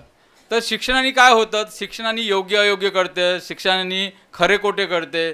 आणि इथे लिहिलेलं आहे की गुलामाला गुलामीची जाणीव करून द्या म्हणजे तो गुलामी विरोधात बंड करून उठेल. म्हणजे कधीकधी माणसांना असं दाबून पिचून ठेवलं जाते की त्याला वाटते की हेच जग आहे. म्हणजे काही वर्षाआधी स्त्रियांना असं वाटायचं की चूल मूल सांभाळणं म्हणजेच ही आपली दुनिया आहे. पण बाबासाहेबांनी हिंदू कोड बिलाच्या संदर्भात आणि सगळ्यांना समान अधिकार शिक्षणापासून तर नोकरीपासून तर सगळ्या हे जे दिलं, तर त्याच्यामुळे हे तर आपल्याला माहीत झालं की शिक्षण ही एक शक्ती आहे आणि शक्तीने आपण जग बदलवू शकतो. म्हणजे शिक्षणाने फक्त नोकरीच केली पाहिजे असं नाही, तर तुम्ही व्यवसाय करत असाल तर ते व्यवसाय अधिक चांगल्याने करू शकता. तुम्ही शेती करत असाल, रोजगार करत असाल, नवीन नवीन आयडियाज ज्या कल्पना येतात त्या शिक्षणामुळेच तयार होतात. त्यामुळे शिक्षणाचं महत्त्व अत्यंत आवश्यक आहे जीवनामध्ये. म्हणजे तुमचं व्यक्तित्व बदलतं, तुमचं व्यवहार बदलतात, समाज तुमच्याकडे वेगळ्या नजरेनं बघतो आणि आपणही आपली वैचारिक स्तरसुद्धा बदलतो. जो समाज अडाणी असतो त्या समाजाच्या अडचणी भरपूर असतात आणि म्हणून सुसंस्कृत समाज निर्माण होण्यासाठी शिक्षणाचं अत्यंत गरज आहे. तर जोपर्यंत आपण मेहनत घेणार नाही, मी पहिल्या वर्गापासून 10व्यापर्यंत 10वीनंतर 11वी-12वीमध्ये तुमचं जे आपलं स्ट्रीम चेंज करतं त्याच्याने आपलं आयुष्य घडतं, तर हे मेहनतीनेच होतं. तर आता आम्ही डॉक्टर बनल्यावर जे आम्ही ॲनेस्थेशिया देतो, तर ॲनेस्थेशिया देताना म्हणजे पेशंटचं वय किती आहे, ऑपरेशन कोणतं आहे, याच्यावरून त्याला कोणते ॲनेस्थेशिया द्यायचं ते ठरत असते आणि त्याच्यानुसार त्याची फीज असते. म्हणजे हे सुद्धा हा बदलही शिक्षणानेच घडलेला आहे. म्हणजे एखादा मजूर दिवसभर राबतो तो 700-800 रुपये रोजी कमावतो. दुसरे एका दिवसामध्ये कोणी 500 रुपये कमवणार आहे. एक डॉक्टर ऑपरेशन करून तो 20,000 रुपये 1,00,000 रुपये घेतो. तर हे ताकदसुद्धा आहे, हे बदलसुद्धा शिक्षणानेच येतो. त्यामुळे सगळ्यांनी शिक्षणाचं महत्त्व ओळखून खूप चांगलं शिक्षण घ्यावं. आणि विनोदजी सोनटक्के नेहमी 6 महिन्याला वर्षाला असे कार्यक्रम घेत असतात. त्यांचं तर कौतुक करावं तेवढं कमी आहे. आजच्या कार्यक्रमाच्या उमरे मॅडमनी प्रस्तावना मांडली आणि सगळी यांची जी प्रबोधन विचार म्हणजे टीम आहेत, सोनटक्के मॅडम आहेत, ह्या सगळ्यांनी ज्यांनी या कार्यक्रमाला पुढे नेण्याचं आणि ही जी वैचारिक चळवळ, शैक्षणिक चळवळ पुढे नेण्याचं जे काम करतात, सर्वांचा मी कौतुक करतो आणि धन्यवाद देतो. आणि मलाही इथे बोलवलं त्याबद्दल आभार व्यक्त करतो. आणि सर्वांना नमस्कार. जय भीम, जय भारत. आणि खरंच विसरायला नाही पाहिजे या गोष्टी. तुम्ही घरी गेल्यानंतर घरचे आईवडील जेव्हा विचारतील, तुम्हाला जे काही आठवतं ते सांगा, ठीक आहे. पंकज जीवने सर इथे आहेत, त्यांना बघितल्यावर तुम्हाला काय आठवते ते सांगायचं. थूल मॅडम आहेत, त्यांना बघितल्यावर काय आठवते, त्यांनी काय बोललं ते आठवण ठेवून सांगायचं. थोरात सरांनी बरंचसं काही सांगितलं आहे. 3D हा शब्द विसरायचा नाही, कळलं ना. चिवंडे मॅडमनी इंग्रजीचं सांगितलं आहे तुम्हाला, इंग्रजी किती महत्त्वाची आहे. आणि डोंगरे सरांनी आता सांगितलं शिक्षण किती महत्त्वाचं आहे. हे एक 2-2, 3-3 पॉईंट लक्षात ठेवायचे. काय माहीत आहे ना. आता DDLG पिक्चर बघितले आहे का मूवी, शाहरुख खानची? नाही बघितले? दिलवाले दुल्हनिया ले जाएंगे. हां कोण आहे? हां अच्छा आहे, ठीक आहे, ओके. हां म्हणजे अशा मूवी बघतो ना आपण. तर अच्छा पुष्पा बघितले आहे? एक डायलॉग सांगा बरं. अच्छा, आणि पूर्ण मूवी सांग म्हटलं तर नाही माहीत. असं असते. म्हणजे काही गरज नाही मूवी आठवण ठेवायची, हा कार्यक्रम पूर्ण आठवण ठेवायची गरज नाही. पण या कार्यक्रमामध्ये तुम्हाला जर पुष्पाचे डायलॉग माहिती आहे, तसे काही डायलॉग्स जे होते ते डोक्यात ठेवा. कुठल्या डायलॉग्सनी कोणाचं आयुष्य बदलेल काहीही सांगता येत नाही. ते डायलॉग्स कोणाचे कोणते असतात, वेगवेगळ्या विचारांचे लोक आहेत, ते डायलॉग्स तुमच्या डोक्यापर्यंत पोहोचले पाहिजे. म्हणून हा एक मंच आहे, याच्या माध्यमातून आपण तुम्हाला आणि यांना सर्वांना संधी देतो आहे की ते डायलॉग्स तुम्ही सेव्ह करा, ते डायलॉग्स डिलिव्हर करा. ओके आहे. रिसिव्हर आणि डिलिव्हर हा आमचा बिझनेस पार्ट आहे. कॅरी फॉरवर्ड C&F सारखं काम आहे आमचं. मी डेपो मॅनेजर आहे समजा. ओके, कॅरी फॉरवर्ड करतो आहे, कॅरी करतो आहे, फॉरवर्ड करतो. समजलं ना तुम्हाला? हा बिझनेसमध्ये यायचं असेल तर मग सांगाल, ते तर खूपच चांगली गोष्ट आहे. तर या ठिकाणी आपण आता जे प्रथम पारितोषिक ज्यांना मिळालेले होते, मी त्यांची नावं घेतो. ते जर इथे उपस्थित असतील तर त्यांनी कृपया मंचवर यायचं. आणि आपली जी टीम आहे सगळी, जे काही विचारमंचाची टीम आहेत, त्यांनी एक साईडला या आता सगळे.